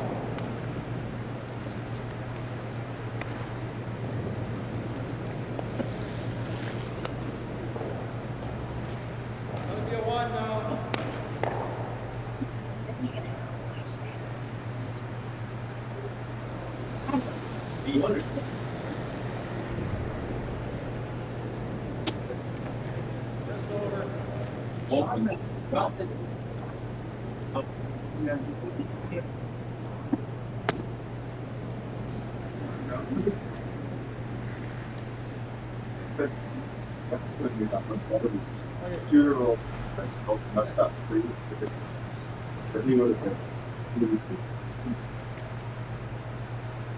You like this, Jake?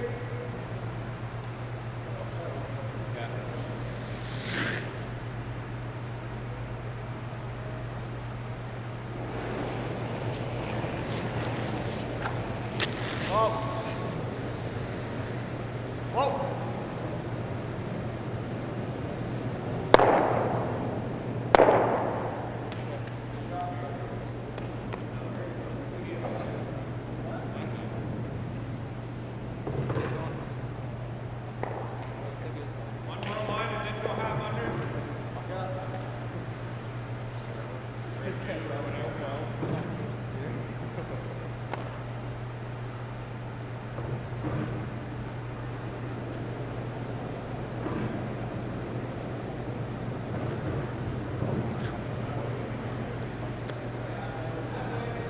Just clean it then.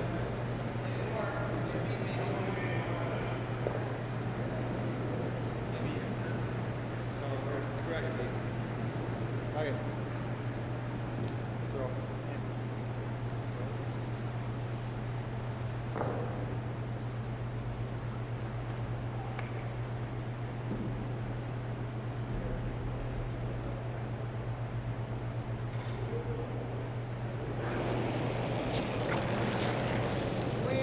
Yep. Yep. Yep. Yep. Yep. Yep. Yep.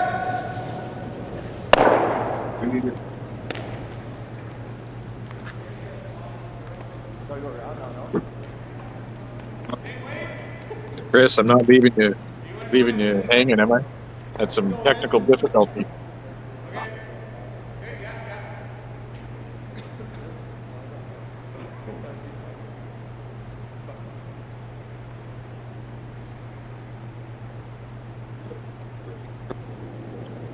I wonder what happened. You guys able to hear me?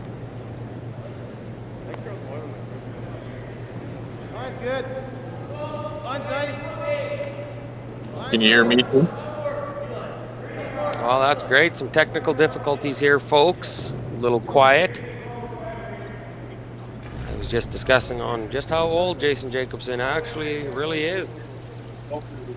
Maybe he just needed a weekend off here. But the Duke of Bora has taken the teams under his reign and doing quite well. They've qualified and they have Hammer coming home here in the quarterfinal with a wide open house. Yeah. I think Dusty wants that in turn draw to the button. He's seen that have his draw weight. He knows that path. The boys have kept it clean for him. Oh, it is?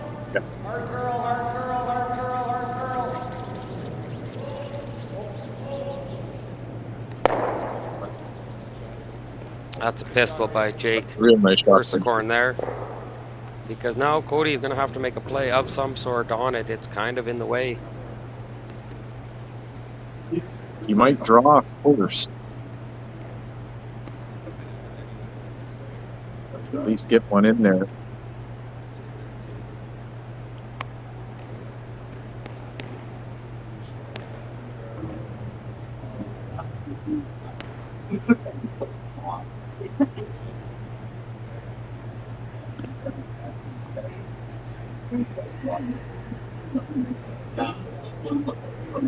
Bit of discussion here. What's your thoughts here, Mark, on this? Do you straight freeze? They blast, you come around the corner? Do you come around the corner to lie one? Yeah, the ideal scenario would be to, maybe try and have one bird and, another one on the center line to take the drop path away. Making the straight freeze is real tough because if it's not made perfect, Dustin might be able to just pick it out, and then Kody has to, try to hit and roll, and that'll leave Dustin the whole 4 foot. But this is probably the harder of the two shots.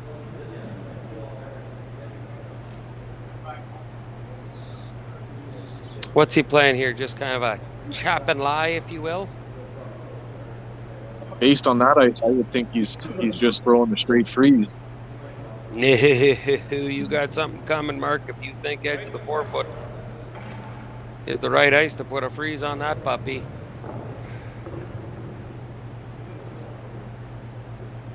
He might be trying to straight come around.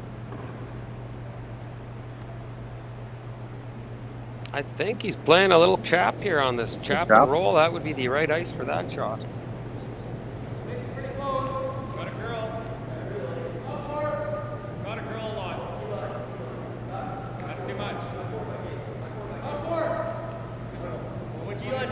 Line's good for a freeze. Might be a little warm here. I think I might have been right the whole time.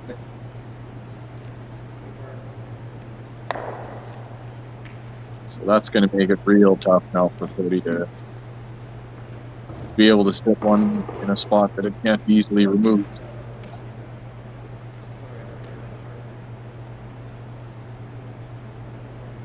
Nose hit would make things interesting.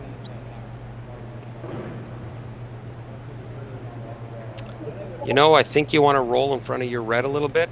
If you straight nose hit, Kody can come off the one on the tee line and kind of roll, and now you're having to play a short little run back. Granted, it's only going to be inches away.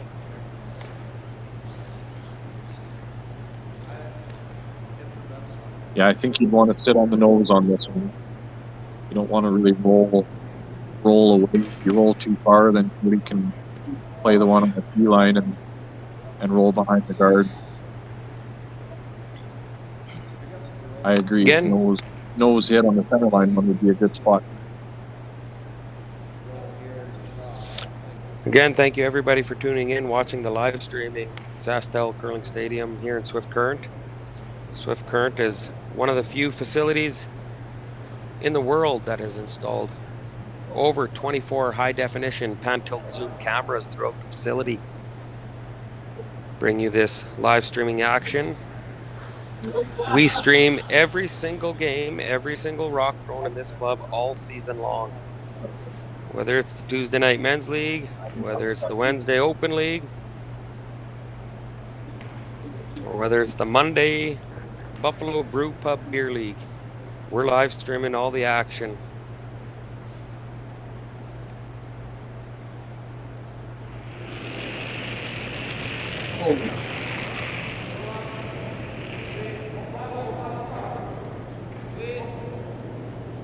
No shortage of weight on this one.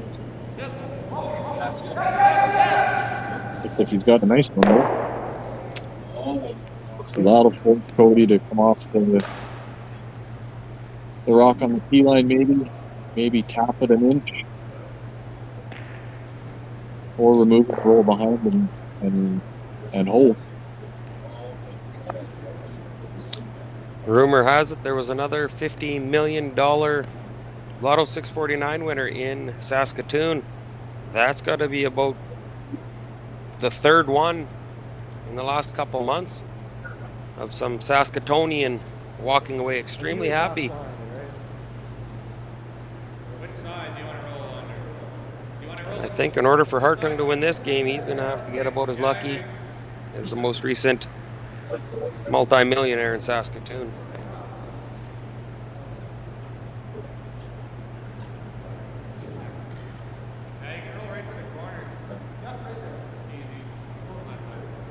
So I think they're going to try to just hack weight on the red stone, on the tee line, try and roll back 4 foot, maybe show an inch out the other side. Very difficult to get this right. There's really only one spot to roll to.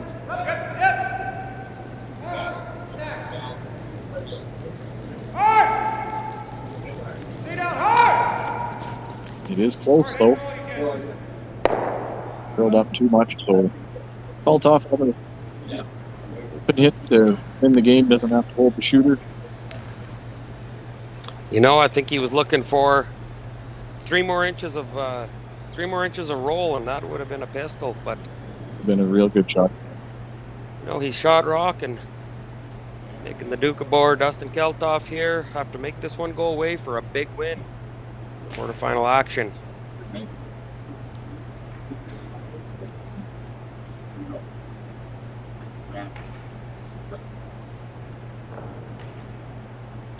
We will be back live again in less than 45 minutes to bring to you the semifinals. Please tune in.